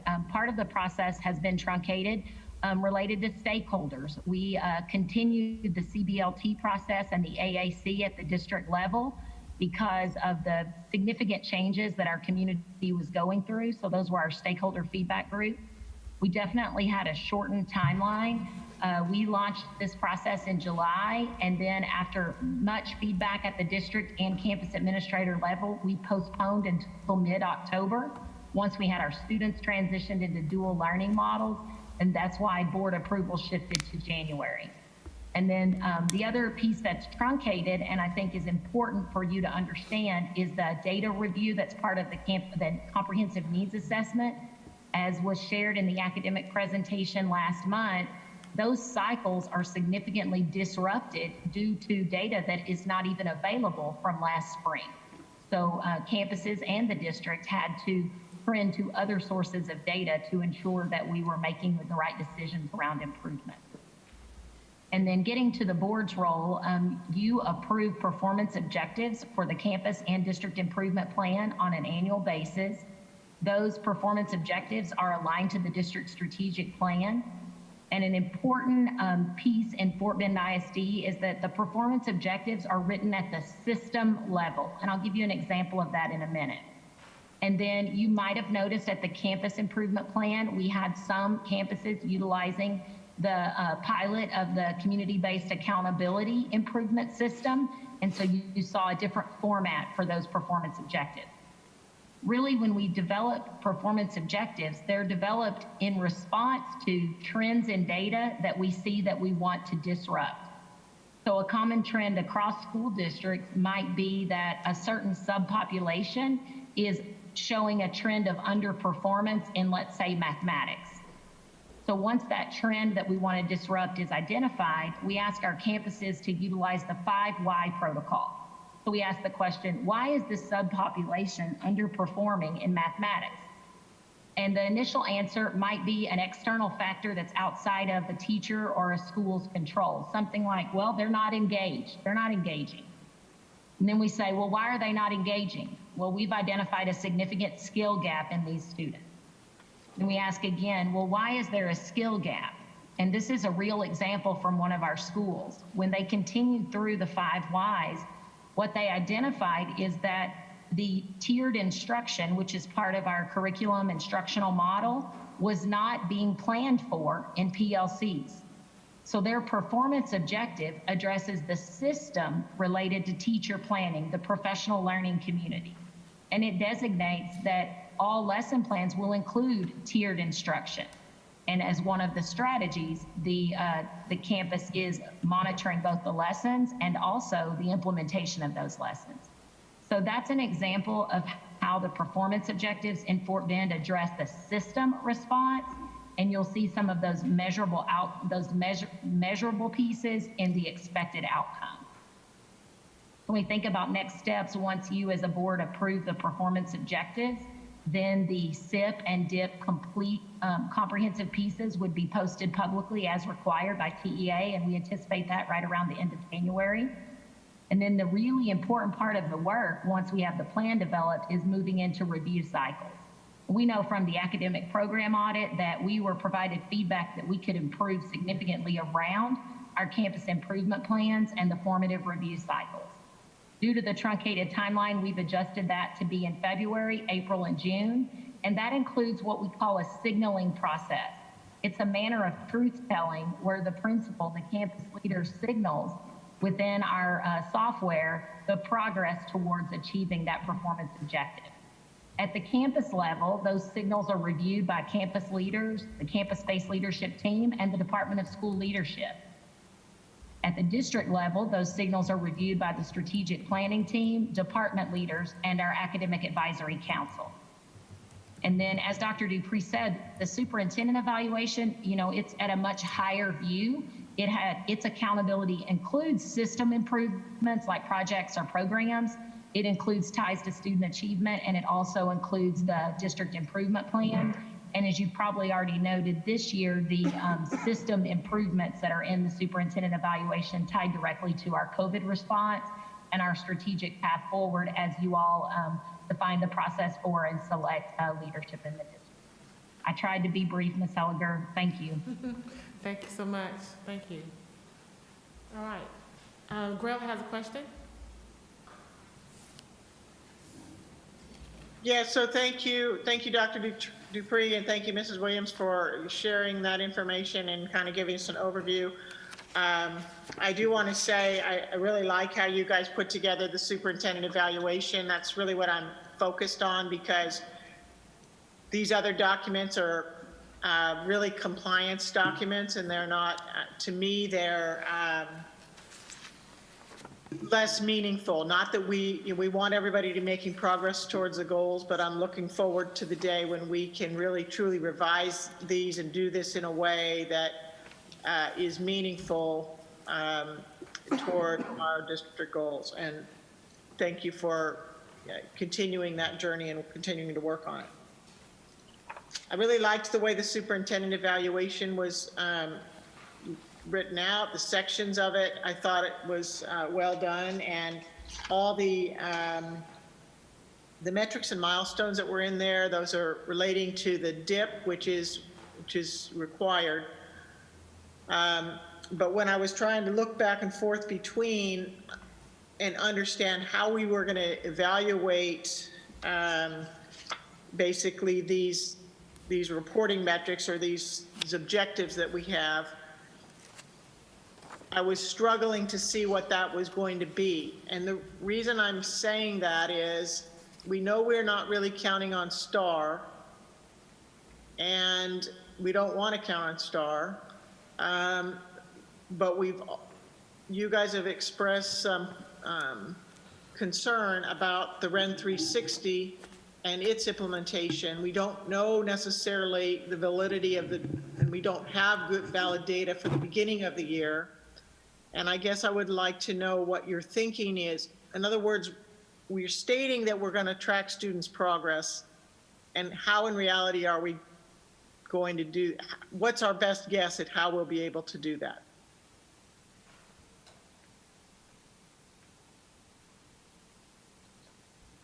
Stephanie, would you go ahead? Yeah, I'll take that. Sorry, I didn't know if you wanted someone else to.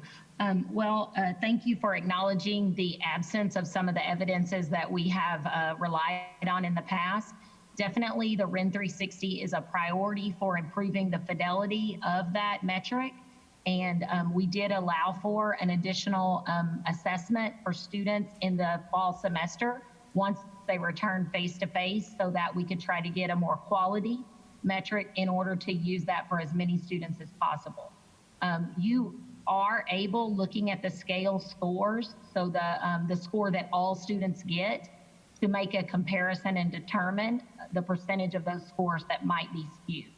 So there is a high percentage of students in the district, particularly at grades 3 and above, I believe is what we reported, where that score can be used to determine their growth in mathematics and reading.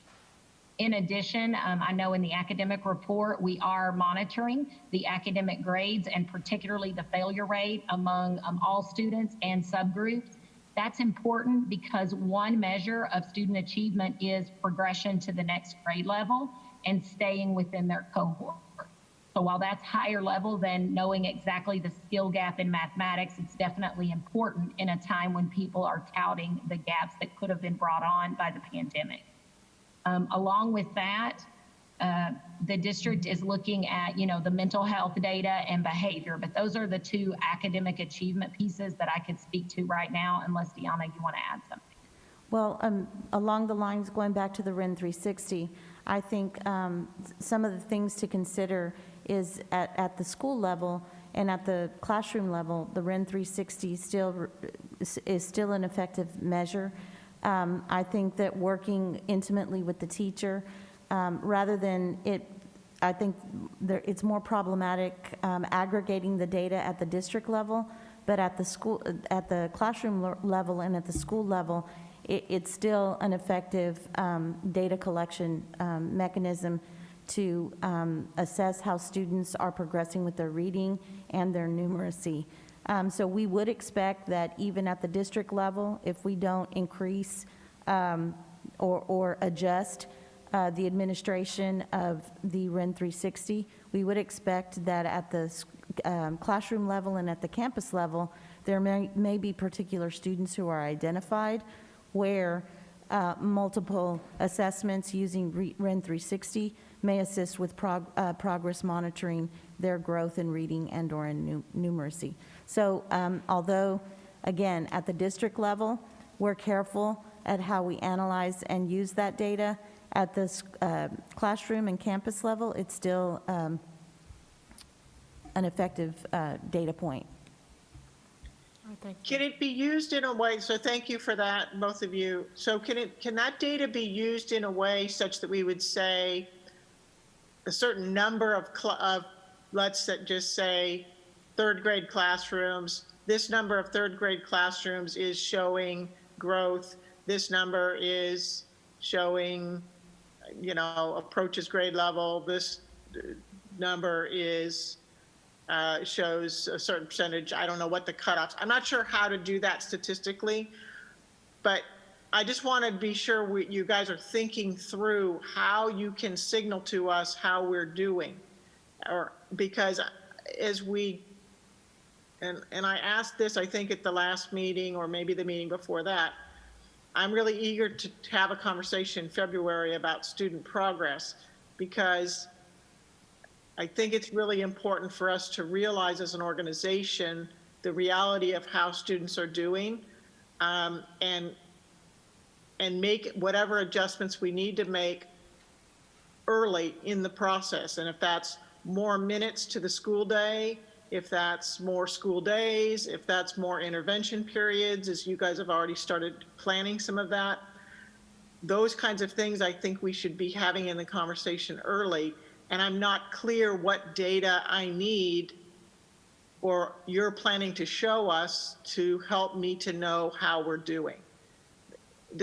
Are you following what I'm saying? Yes, and some of the examples that you shared, I'm going to ask Melissa Hubbard to add some additional comments associated with at the middle of the year, what additional data will we have that we didn't have when we started at the beginning of the year. And again, at the school level, if we're looking at third grade at a particular campus, there is specific information that we can share at that level that even if we couldn't aggregate it immediately at the district level, there's good, solid information that the school and or the teacher working with individual students can look at. Melissa, would you like to share a little bit of that?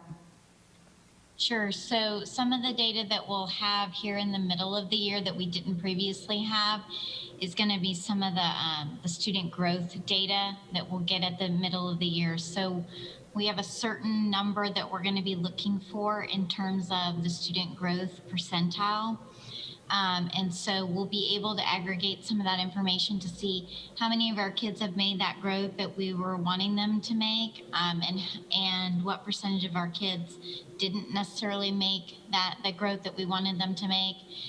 We're also, in the middle of the year, we will have data for kinder and first grade related to the instructional reading levels.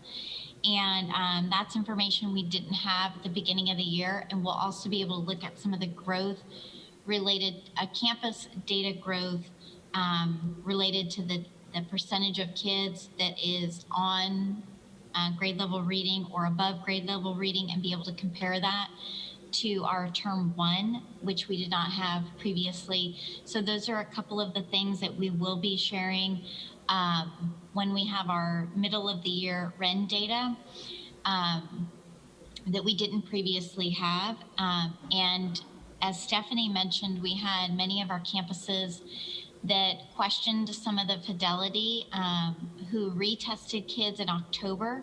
So we'll be able to use those data points to measure the growth as opposed to just using the beginning of the year assessment. So those are a couple of items that we'll have access to that we didn't previously have. Okay, thank you. That's helpful, and that sounds very promising. Will we be able to break down that data between students who are learning face-to-face and students who are learning online? So we are looking at separating the data by online students as well as face-to-face students now that we're running dual learning models. Okay, I think that would be good information for the board to, and really honestly for the community to understand if there's disparity, what that looks like. And it may be that there's, you know, it's the grade levels, there's different disparities at different grade levels and whatnot. So, okay, well, thank you for that information. I had a question about writing assessment, but I think you answered that we're not going to do a district writing assessment this year. That's an optional in class if they want to do it. Is that what I understood? Yes, ma'am, that's correct. We've provided the guidance for teachers and the prompts and the rubrics for teachers to use, but we're not collecting the data at the district level for this year. Okay, and then what do we think? Do we think that STAR is going to be administered, and then, or do we have any inklings on that yet? Yes, Ms. James, the state of Texas plans to administer the STAR test. They are requiring that administration be face-to-face at this time, meaning that if an online student does not come, they would be marked absent, or if a student is unable to come due to COVID or quarantine, they would be marked absent, but they are planning to administer. Okay, and so that's a good reason that we are doing our own assessing of these students in a different way so that we can, we're not counting on that one day, one situation, high stress STAR test. We're evaluating the student's progress in multiple ways. So thank you for sharing, and thank you for your hard work in putting this together for us. I appreciate it very much. Thank you, Mrs. James. Dr. Killian? And thank you. Again, I'm going to piggyback on Ms. James. Okay, I have just notes as we were going through. First of all, I totally understand the CIP and what's presented. That's really not my concern right now. I understand it's truncated. I understand we didn't have time. I understand the data wasn't there. So thank you so much for that. So there are two words that I wrote down: proactive and intentional. And at every board meeting, I hear how we're being proactive in various things. So I wonder how we're being proactive in instruction and in the data. So what I heard was that we have, what is the contingency plan? We have a needs assessment, and I also heard of the data, and we have district level data.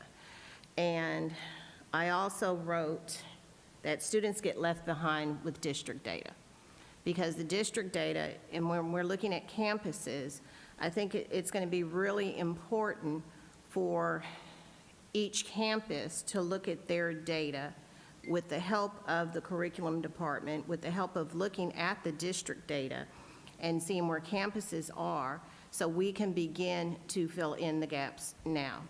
So in looking at the contingency plan, okay, we know, what we do know is that students are behind.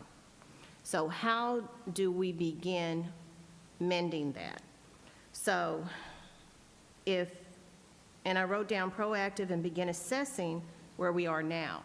So I know we have regular benchmarks, but it's not a regular year. We've already established that. So where are those benchmarks that we can start finding where the children are? I would hate that we would wait for a STAR test to find that out. So I have knowledge of Renaissance, and we can do that through Renaissance. We know who are, if we're looking at third grade, where are our third graders now in reading? And so if we're going into May, and we know that it's still going to be face-to-face and it's going to be virtual, what is the plan? And how are we being intentional with instruction and making sure that we have the data that we can start working with the children that are face-to-face or virtual right now, rather than waiting on data in May? Not that we're not, we could be doing that, but at the same time, truly pulling in and allowing teachers to own their data and empowering them. They want their students to learn. They want to know where they are. And I know, everyone knows, you know, your best teacher out there knows. They can tell you who can pass, who are not going to pass, and the whole thing. So how will the district, as far as top level, assist? Then I have skill set. Not every campus administrator has the skill set and knows how to work and disaggregate data. And I loved back in the day when a data packet was handed to us, you know, at a principal meeting, then you go and but you have to know what that data says, what it means, and how to create your plan in order to improve. Well, okay. So I'd like to respond to that, and I'm going to ask Ms. Hubbard to assist, but we do have our intervention and enrichment team. We've got a student support team process as well. And as you said, Dr. Gilliam, it's too late by May if we're waiting for the STAR exam. And I think that that's a position that we've held as a school district for a number of years now. The STAR is an indicator of the past. That's something that's and we need real-time information so that we can intervene real-time with students. And so absolutely there's proactive and intentional measures, like, as I said, through our student support team process and with the support and the help of a number of district staff, but specifically our enrichment and intervention team. Ms. Hubbard, would you like to elaborate on some of that, please? Yes. So when we were very intentional about bringing in our universal screener process into the district a couple of years ago, we also built out a framework for the student support team, which is part of the RTI process.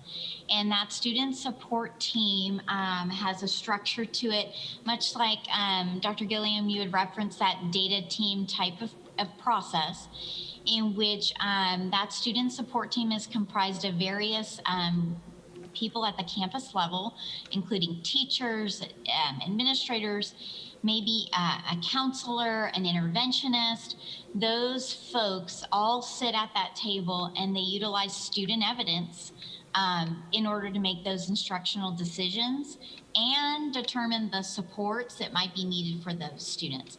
Sometimes it's a behavior support that might be needed, and we talked about that a little bit earlier today, or those academic supports that might be needed. And so that team at the campus level brings together that student evidence. And as Deanna was saying earlier, it may be Renaissance 360 data, it may be running records and that are collected in a classroom. It may be a common formative assessment that was provided, that the team gave, and so they're analyzing the student evidence to determine those intervention needs of the students. And then that team determines, is this a tier 2 support that we can utilize differentiated instruction within the classroom? What kind of progress monitoring is going to happen based on that intervention plan that's created? Or is it a tier 3 type of intervention and we need to utilize the expertise of our literacy intervention teachers that are on campus, a math specialist, an extra class period of math intervention at a high school level or a middle school level? Those decisions are made throughout the school year along with progress monitoring, so they come back at it as a student support team and they discuss those students. And so that's a cyclical process that that is engaged in at the campus level, and we've provided specific frameworks and protocols that should be used. But in terms of the district level support, as Ms. Saavedra had mentioned, we have intervention and enrichment coordinators here in the teaching and learning department, and they are all assigned a certain number of campuses that they directly support. And so they check in with the campus teams, they visit SST meetings and provide coaching. They have meetings with the responsive instruction liaison at every campus and go over data with them, how to interpret the data. So we're trying to be proactive and provide that layer of district support for each campus.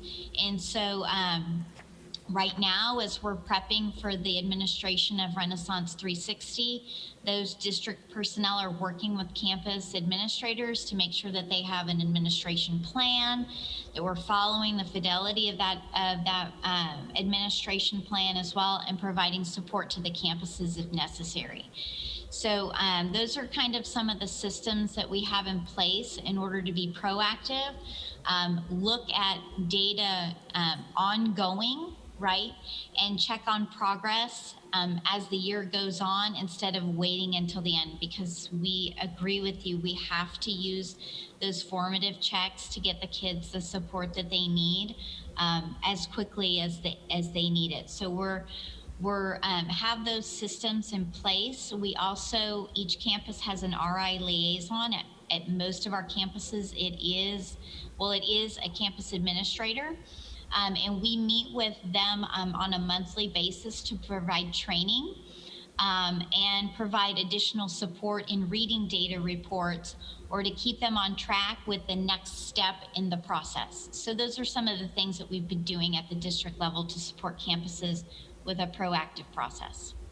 One example that Ms. Williams discussed that I'll elaborate on just a little bit to add to, so not necessarily just the student support team process, but also when we think about our PLCs and smaller groups of teachers as they have those conversations, we've really developed some type protocols on the structure of the PLC meetings.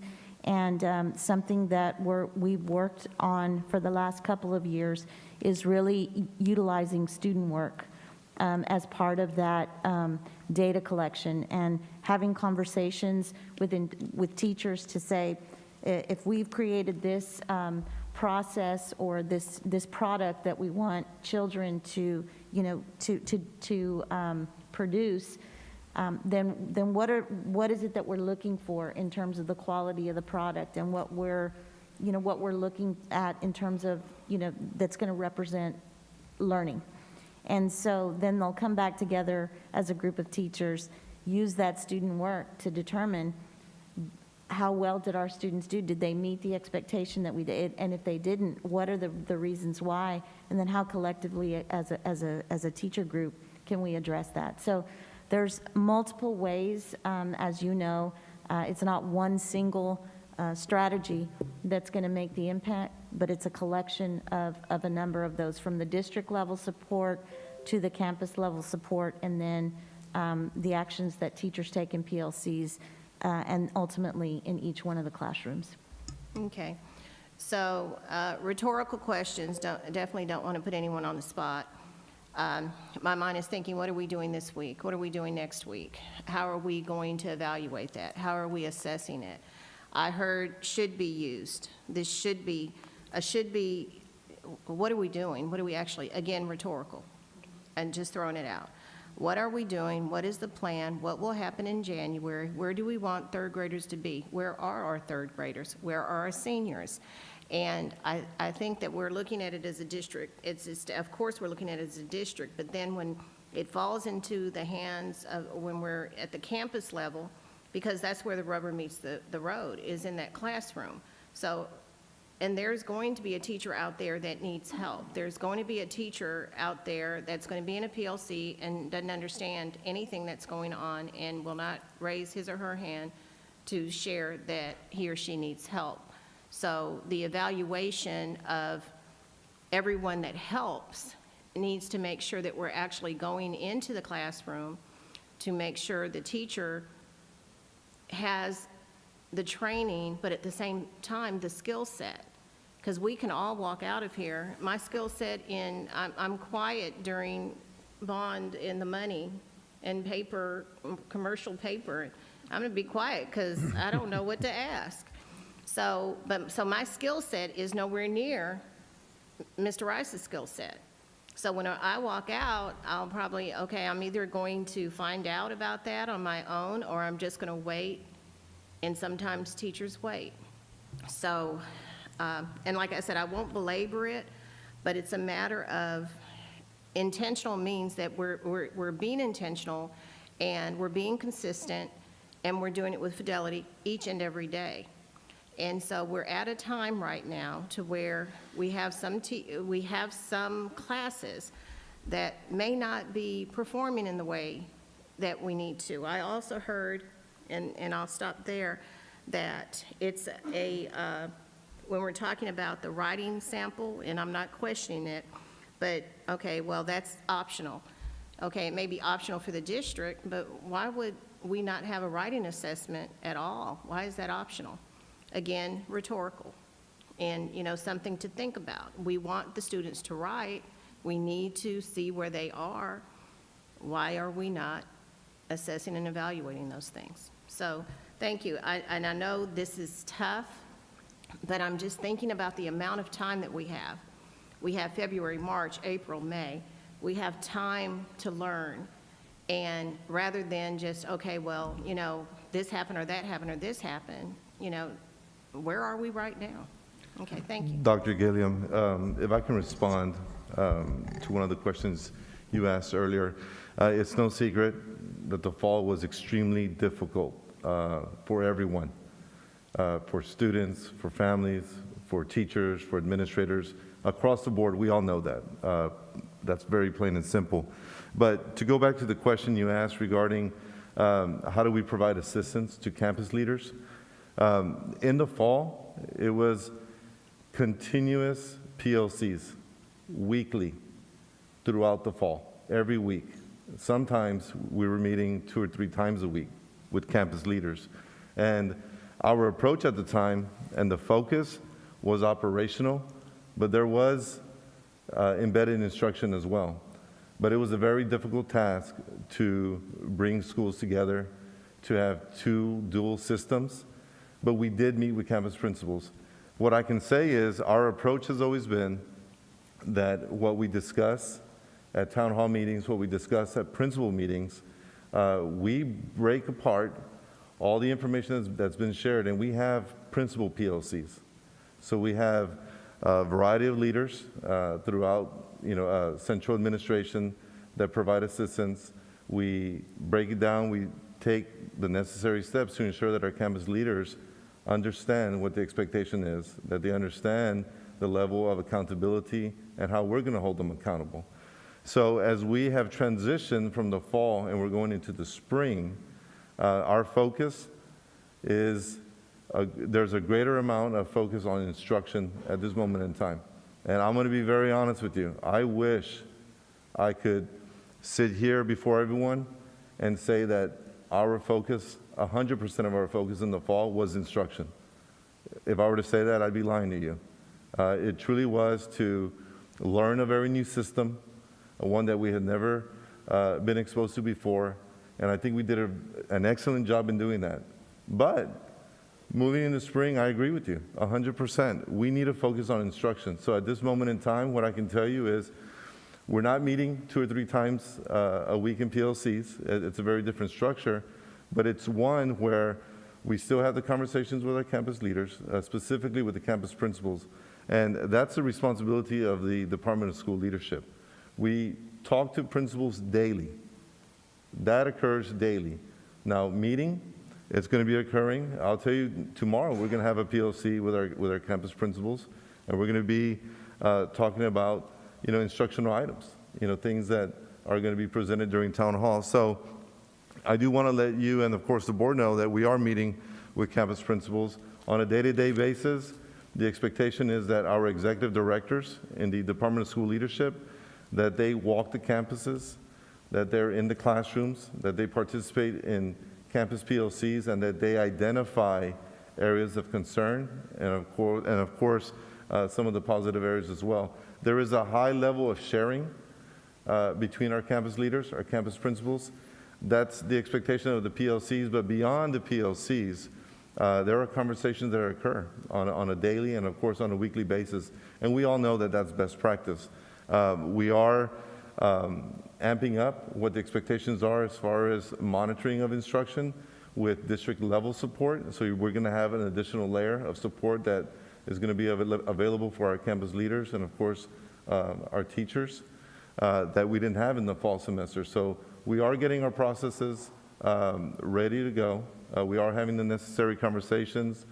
We are identifying the expectations for our principals and our campus leaders now that we're going to be still in dual learning models, but obviously with a higher focus on instruction as we proceed through the spring. So I just wanted to go ahead and share that. Going back to what Mrs. Hubbard stated regarding the monitoring, I mean, we have Kid Watch. It's a whole other term that we use for the SST process, but our campuses, they continue with the Kid Watch. They're monitoring behavior, they're monitoring instruction, and all of that is still ongoing. So yes, we still have a lot of room for growth, but we're up to the challenge and we're taking the necessary steps to ensure that our campus leaders are prepared and that the monitoring of instruction is going to be ongoing in the spring semester. Well, thank you, Dr. Rodriguez. I really appreciate the update as well as the honesty. Thank you.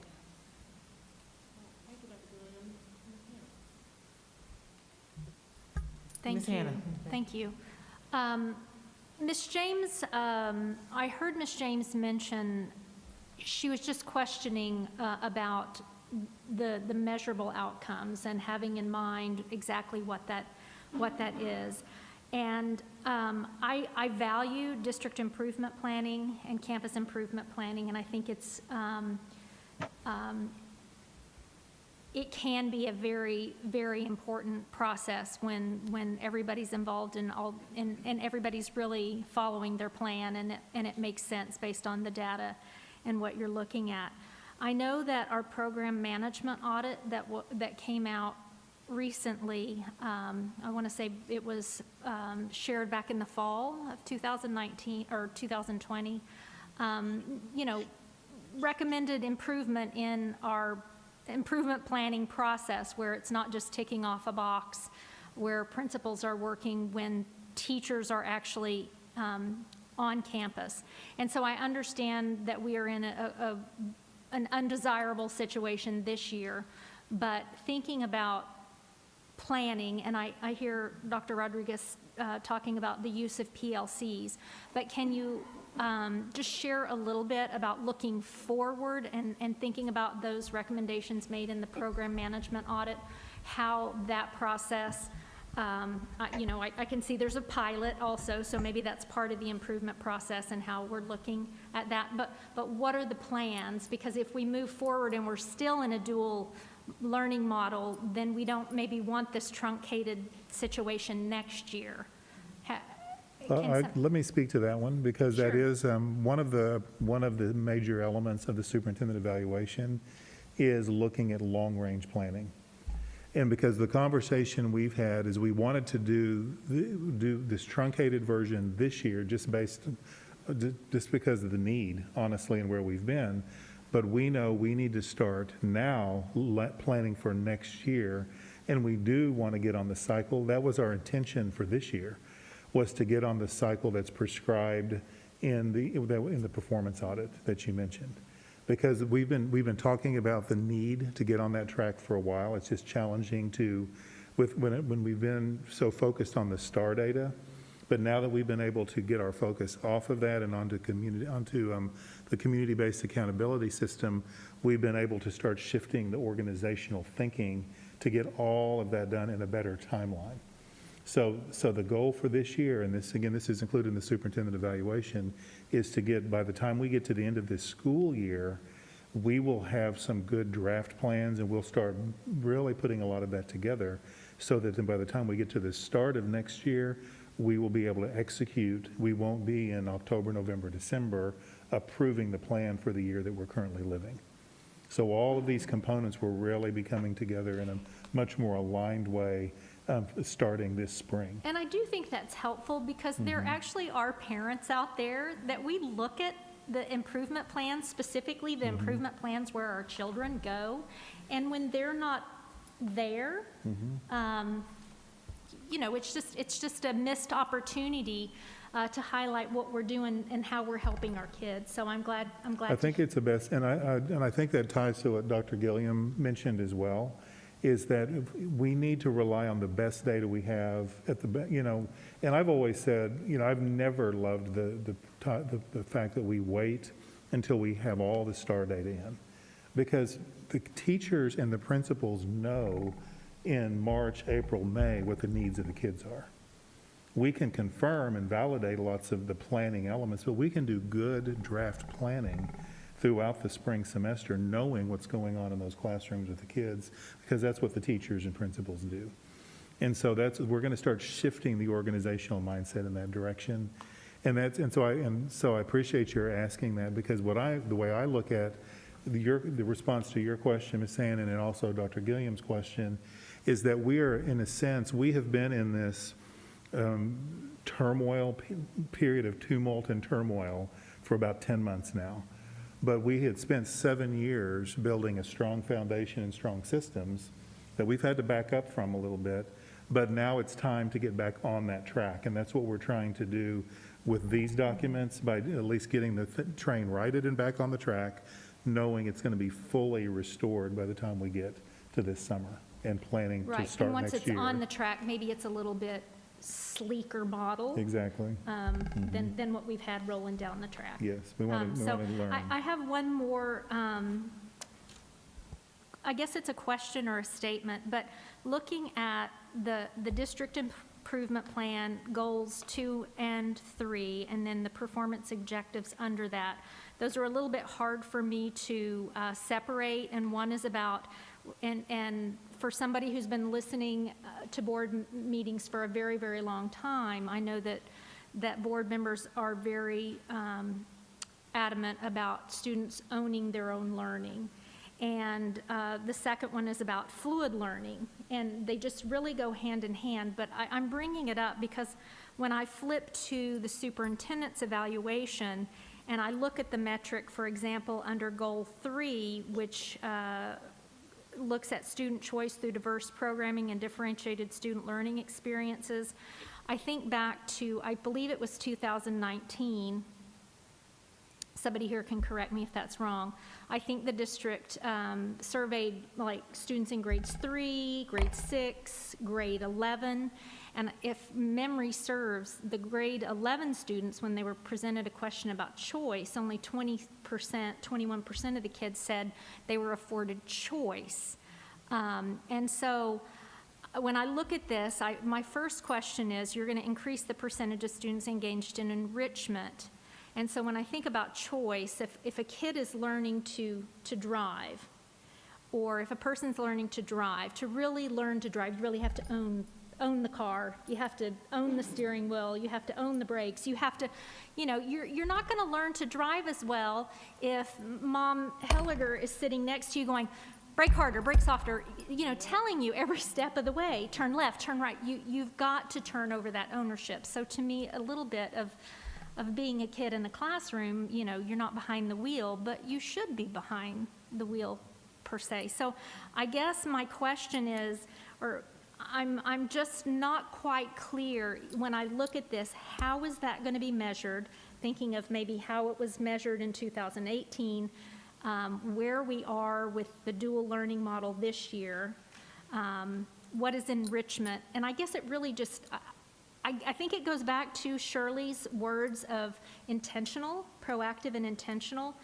It would just help, it would have helped me understand a little bit more when I'm looking. I know that this is a broad stroke, but I still want to know, because sitting on the board, I want to know what that measure is at the end of the year. How do we know we've gotten here? Yeah, I think we heard that from a couple of the trustees already this evening, ensuring that we understand what is the measure going to be when we actually do the evaluation. And so I think it's important for this team and Dr. Dupree to go back and maybe provide a little bit more clarity on some of those things. And because I heard about the overall growth from semester to semester. So I heard different things. I want to make sure that we're all clear what that is so that when we do the evaluation, we are able to be on the same page with understanding what the expectation it will be. Okay, so if we could do that, please. So let me add a couple things there, and Deanna may have something to add as well. I think, Ms. Helliger, back to what you just mentioned. So first, February is going to be a big meeting, because a lot of what we've talked about and the specific things you just mentioned about how do we know how our students doing, we're going to do a full report in February. We've already started looking at the data, and I've not seen the data, but I know staff is looking at the data, and we're preparing our mind for that report, because what we talked about in December was 100% based on term 1 only, which was 100% online. We've had now term 2 that was dual. So we're going to study that carefully, because that should have been a step forward from T1. So we want to see how the kids are doing, and then we want to be able to convey to the board what are we doing in real time proactively in T3 and plan for the rest of the semester. We're going to connect that to the calendar for 21, 22 that we're in the process of developing. Those committees are going to be meeting this week and next week, preparing for February. So you're going to see a lot of that really come together at the February meeting. Now, I want to come back, though, now to Ms. Hannon's question here, because what I'm seeing, and maybe Stephanie, you all can help me with this, the increase of students engaged in enrichment or leadership opportunities, that is the metric that will be used to determine success. I mean, I just wanted to make sure, because I guess I don't. I guess I need someone to define enrichment. I really, that's such a broad term. I'm not sure. I'm not sure what that looks like. Stephanie, that's a pretty specific one on this one in particular. So, I mean, I get the point that we need clarity around those things. I don't know, I guess what I'm trying to figure out is, because we could go through this document and define all the words, but you've asked a specific question on enrichment. So, I mean, would you like us to address that aspect? Can someone define what enrichment would be in this metric? So, Ms. Hannon, I can tell you that part of the work here is the evidentiary plan produced at the department level. This particular goal is different than the normal enrichment that or this particular metric is different than the normal enrichment that you and I look at as far as learning enrichment. It's tied directly to leadership opportunities and student involvement in those opportunities that they get to choose. And so I could pull the report last year. As you know, some of the data was not available, but I could also go back a couple of years and define that for you. And speaking to what Dr. Dupree said and aligned to the community-based accountability, the question that we ask ourselves in the departments is what evidence will we accept that this metric is being met? And I do think that could easily be defined. So I think what I heard her say is that we're going to go back and provide that information so that we're all clear, because we don't want to get to the actual evaluation and we're all unclear on what the expectation possibly of enrichment. Right. My point was, it's just that I look at this and I'm not sure what to expect down the road. It's like when you have a good CIP and a principal leaves in the middle of the year, the next principal, it's a roadmap. I can tell what I'm supposed to do. I'm not going to rewrite this CIP. I'm going to follow it through, and I know what metric I'm supposed to be using. I mean, it would be similar to any administrator leaving and saying, oh, I know what that is. So if Stephanie, you know, if Stephanie's not there, does someone know what that means? Yeah. Okay, I think that's my point. Very And I good. just used that as an example. Right. Okay. It wasn't. That okay. makes sense. Thank you. And we can work to provide some additional clarity. Yes, thank you all. Ms. Williams?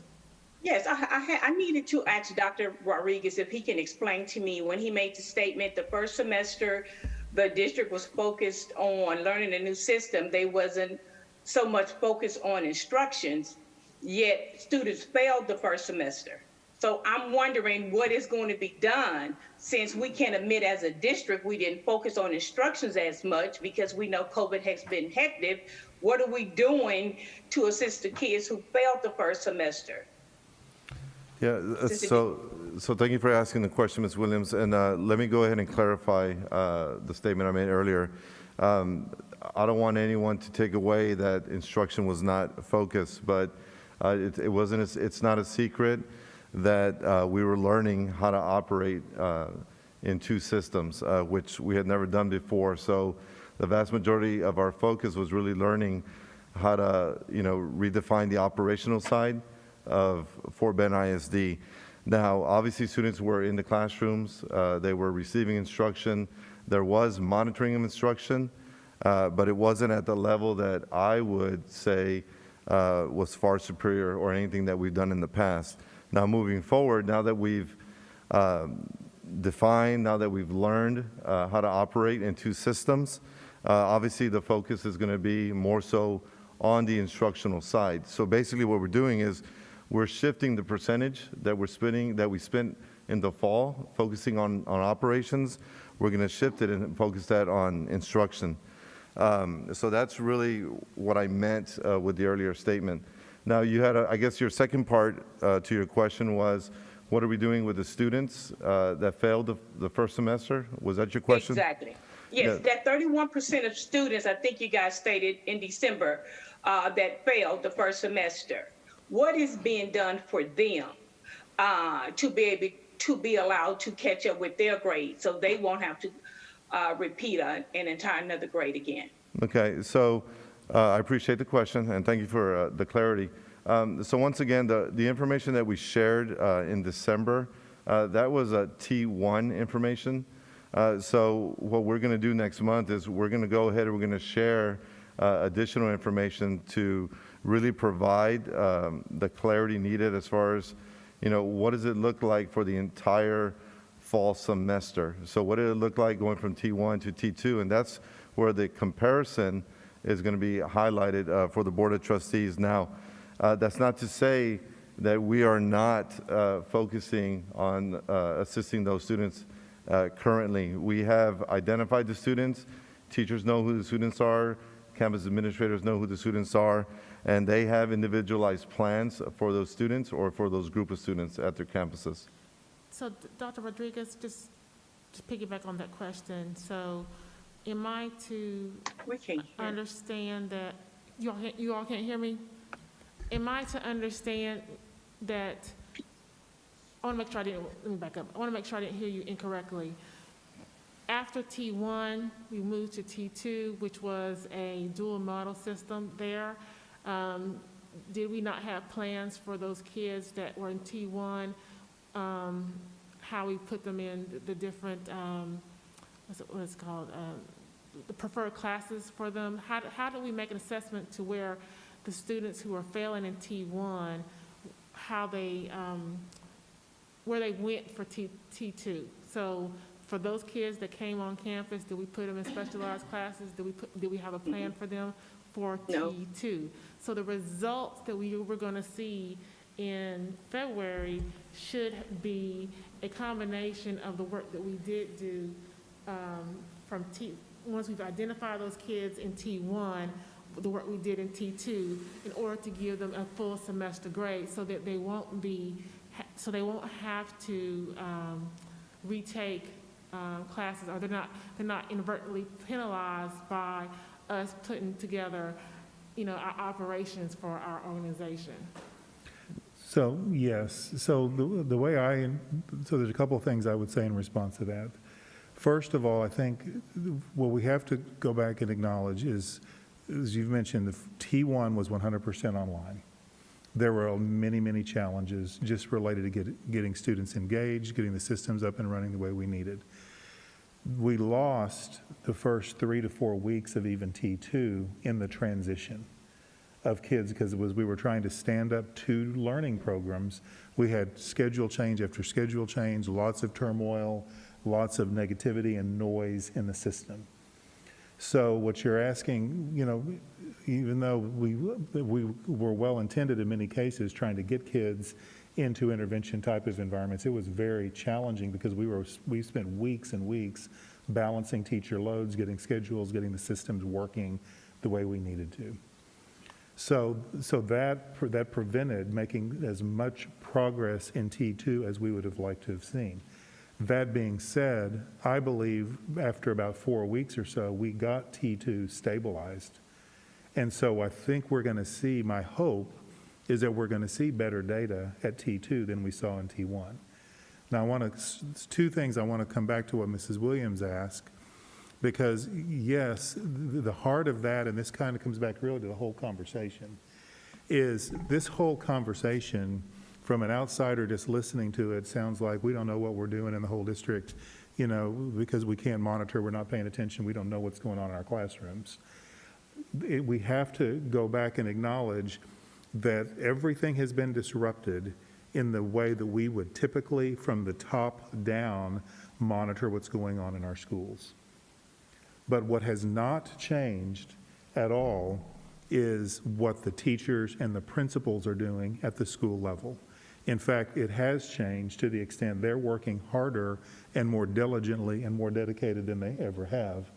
Because I can guarantee all of these questions, and we actually did it because you listened to 4 principals in December tell you exactly what was going on at their schools. And we could bring teachers in here that could tell you what's going on in detail with every kid in their class and the extra work they're doing with extra Zoom meetings and extra Teams meetings and extra interventions for those kids that they know are struggling. So I don't want that part of this to get lost in the management piece that we keep struggling, that we're trying to navigate through, because we're trying to figure out, and it's a puzzle, trying to get meaningful data to the board for governance oversight of what's happening with our instructional programs. There's nothing more important that the board engage in, but we're struggling as administrators to get that data where we can even manage it and feel confident that it is good data, that it's valid and reliable. So to Ms. Williams' questions, teachers and principals are working hard all day, every day, doing very purposeful, intentional efforts to help students close gaps, get caught up, and be successful. And it's kind of back to the train we mentioned a minute ago on a different subject. The train is moving now that we're in T3. This was a very smooth transition. Teachers are in a good mindset. They're working hard. They're doing it. Kids are back. The principals, and as I mentioned, the principals are relying on 7 years of development and systems development and mindset development to help them be successful now in monitoring. We're overlaying that, which we've had 7 years of monitoring of principals, training. You know, we've been doing this for a while now, so now this is all going to start coming back together out of crisis mode. We're going to get back into the rhythm now of leading, not crisis managing. So that's the main takeaway to me from this whole conversation. Great, and I hear you, Charles, and like I stated, I have teachers in my family, so I can appreciate the hard work that you guys are doing. Trust me, I'm not trying to demean that. Because it's my passion, and because when I get through with this meeting, I'm going to give coats to some of our students who didn't go to school today because it's too cold. I'm not putting all the blame on Fort Bend ISD. I'm just hoping that we can come together and just start to try to create a committee who can go in and lift those who were affected by this eviction crisis. Now it's becoming a homeless crisis that we're having in Fort Bend and some of our Harris County neighborhoods, the Ridgemonts and the Ridge Creeks. That's what I'm saying. I'm speaking of those students. It's not things that are in your direct control, Charles, that I'm speaking of. I'm just wondering how we're going to help those that we're going to lose them if extra help is not extended to them. That's what I was trying to articulate. I'm not saying you guys are not working hard, because I see it every day with my own family members, and it is appreciated. Thank you for clarifying that. Yeah, I think that's the question. The question is, as we look at the information that comes out in February, when we can really see the data, I'm hoping to hear that we'll have a plan. We'll look at a plan that impacts, especially those kids that may have not done so well. So just like as Ms. Williams stated about, we have people are impacted so many different ways because of COVID, and so the education system is also being impacted, and we all get that and understand that. So just like there's programs for those who need help with their apartments and rent and whatnot, what's the program that's going to be for the kids that have been impacted because of COVID from an educational standpoint? So looking at those interventions that we're going to have, is there any recovery that they could do? Those kinds of things, I think, is what we're going to want to hear, especially in February when you all provide us the report. Okay. Thank you. And All right. I just have one more thing to add. And thank you, Dr. Dupree, for your explanation and for your honesty there also. I also failed to thank Ms. Saavedra for I think that was Tuesday, Ms. Hannon? Last Monday or Tuesday, where we were able to get information about instruction and different things that were going on. So, and I also would like to say that I have been in those classrooms, not here in Fort Bend, in other places, to where, and I have to just, again, ditto, the teachers and the administrators that are on the campus, they're working, and it's like effortlessly, but at the same time, they're stressed, and the teachers are stressed, and so this is, and I'm very glad that you shared that, because now I can say, where we're looking at curriculum, and, we have district curriculum, and we have rich, and we have this, and we have that, and sometimes we just have to stop and really go into where are we before we move to the next point, because we don't want to leave anyone behind. We keep moving on with curriculum, we understand it, we get it, and I believe at the same time, teachers are frustrated because they can't keep up. And they're working and working and working. And I'll be the first to say, in working in the virtual world, even as a consultant, give me face-to-face any day. The virtual, it's tough because you're consistently having things to do. You all know that. And again, I appreciate everything that's going on in the classrooms. I appreciate everything that everyone is doing. I want us to, what I feel is, how can we truly support the classroom? That's where the rubber meets the road.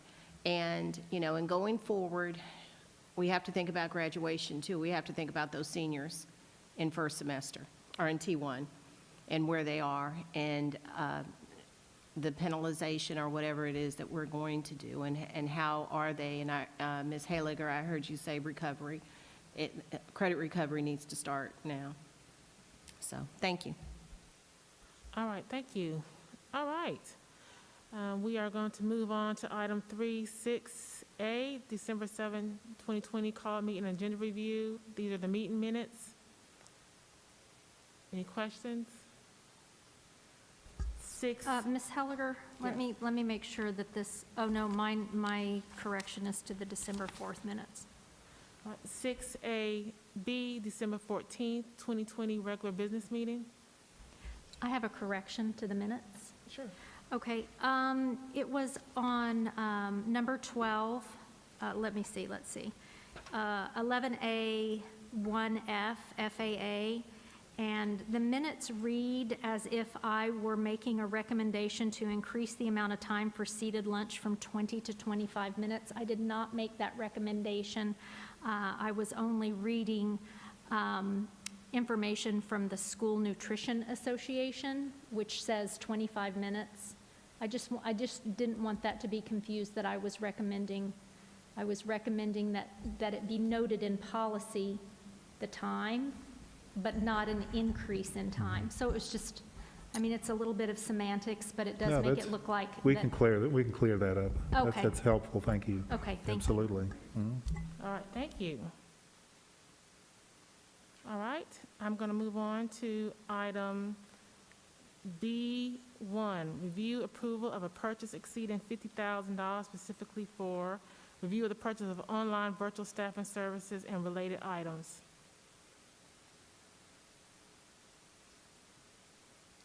All right. Item C1, review resolution, express intent to finance expenditures incurred in conjunction with the 2014 and 2018 bond program. I think we've had, I think from Mr. Nguyen, we've had items C1 through, I think it's C5 already reviewed during his presentation. So, okay, all right. All right, so I'm going to move on to C6, review the 12-month, no, I'm sorry, C5, review order authorizing amendments to the revolving credit agreement and note purchase agreement. Was that was already covered too? Yes, I'm sorry. Okay, thank you. All right, that's what happens when you're already, you're proactive and you've already done that. So 6, review 12-month extension of the existing lease contract with Mobile Modular Management Corporation for the 12 classroom modular building at Barrington Place Elementary School. Do we have any questions? Dr. Gilliam. Yes, my question was, and I don't think I saw it, how are we going to need this for the entire 12 months? Are they using the building? How many classes are there? Yes, ma'am. So this is a non-binding 12-month, and the reason that we kept it in this manner is because when we originally did this lease, we already paid for those modulars to be moved out. But if we come back in term 4 after the kids have gone to their new school at Meadows Place and we need additional space, we wanted to make sure we had the modulars there. If we don't get that in term 4, then what we'd look at that point would be, do we feel we're going to need it for the beginning of the school year? And if not, we can go ahead at any time and just break the lease. It's non-binding, that we're not going to have to pay the 12 months. But we just wanted to make sure we didn't pay extra to have them moved out and then realize we needed them and we'd have to pay to bring them back in and set them up again. I understand, but I didn't understand from the beginning. So are they being used right now? Oh, yes, ma'am. They're being used by the kids from Meadows. There's approximately, I believe it's 232 face-to-face kids that are in those buildings at this point, and those will be moving once the new school is completed and they move in over spring break. Okay, thank you. Thank you, Ms. Gilliam. Okay. All right, thank you. All right, we're going to move on to items 3.7, review agreement with Texas Air Systems to replace 3 pool dehumidification units at the Don Cook Natatorium. All right. Item D1, review use of the 2014 bond program contingency as proposed.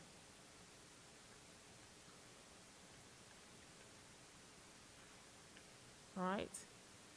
At this time, we'll have any audience responses to our agenda items posted for this meeting.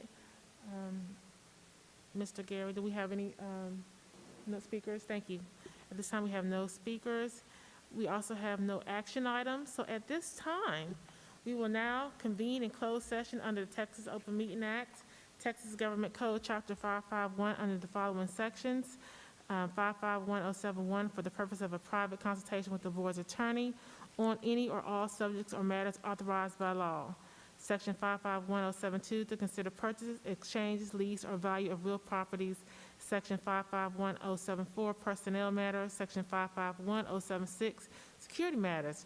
Section 551082 student discipline matters or complaint, or Section 551081 personal identifiable information about public school students. All right, thank you. We are now in closed session.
And at this time, we have no actions from our closed session.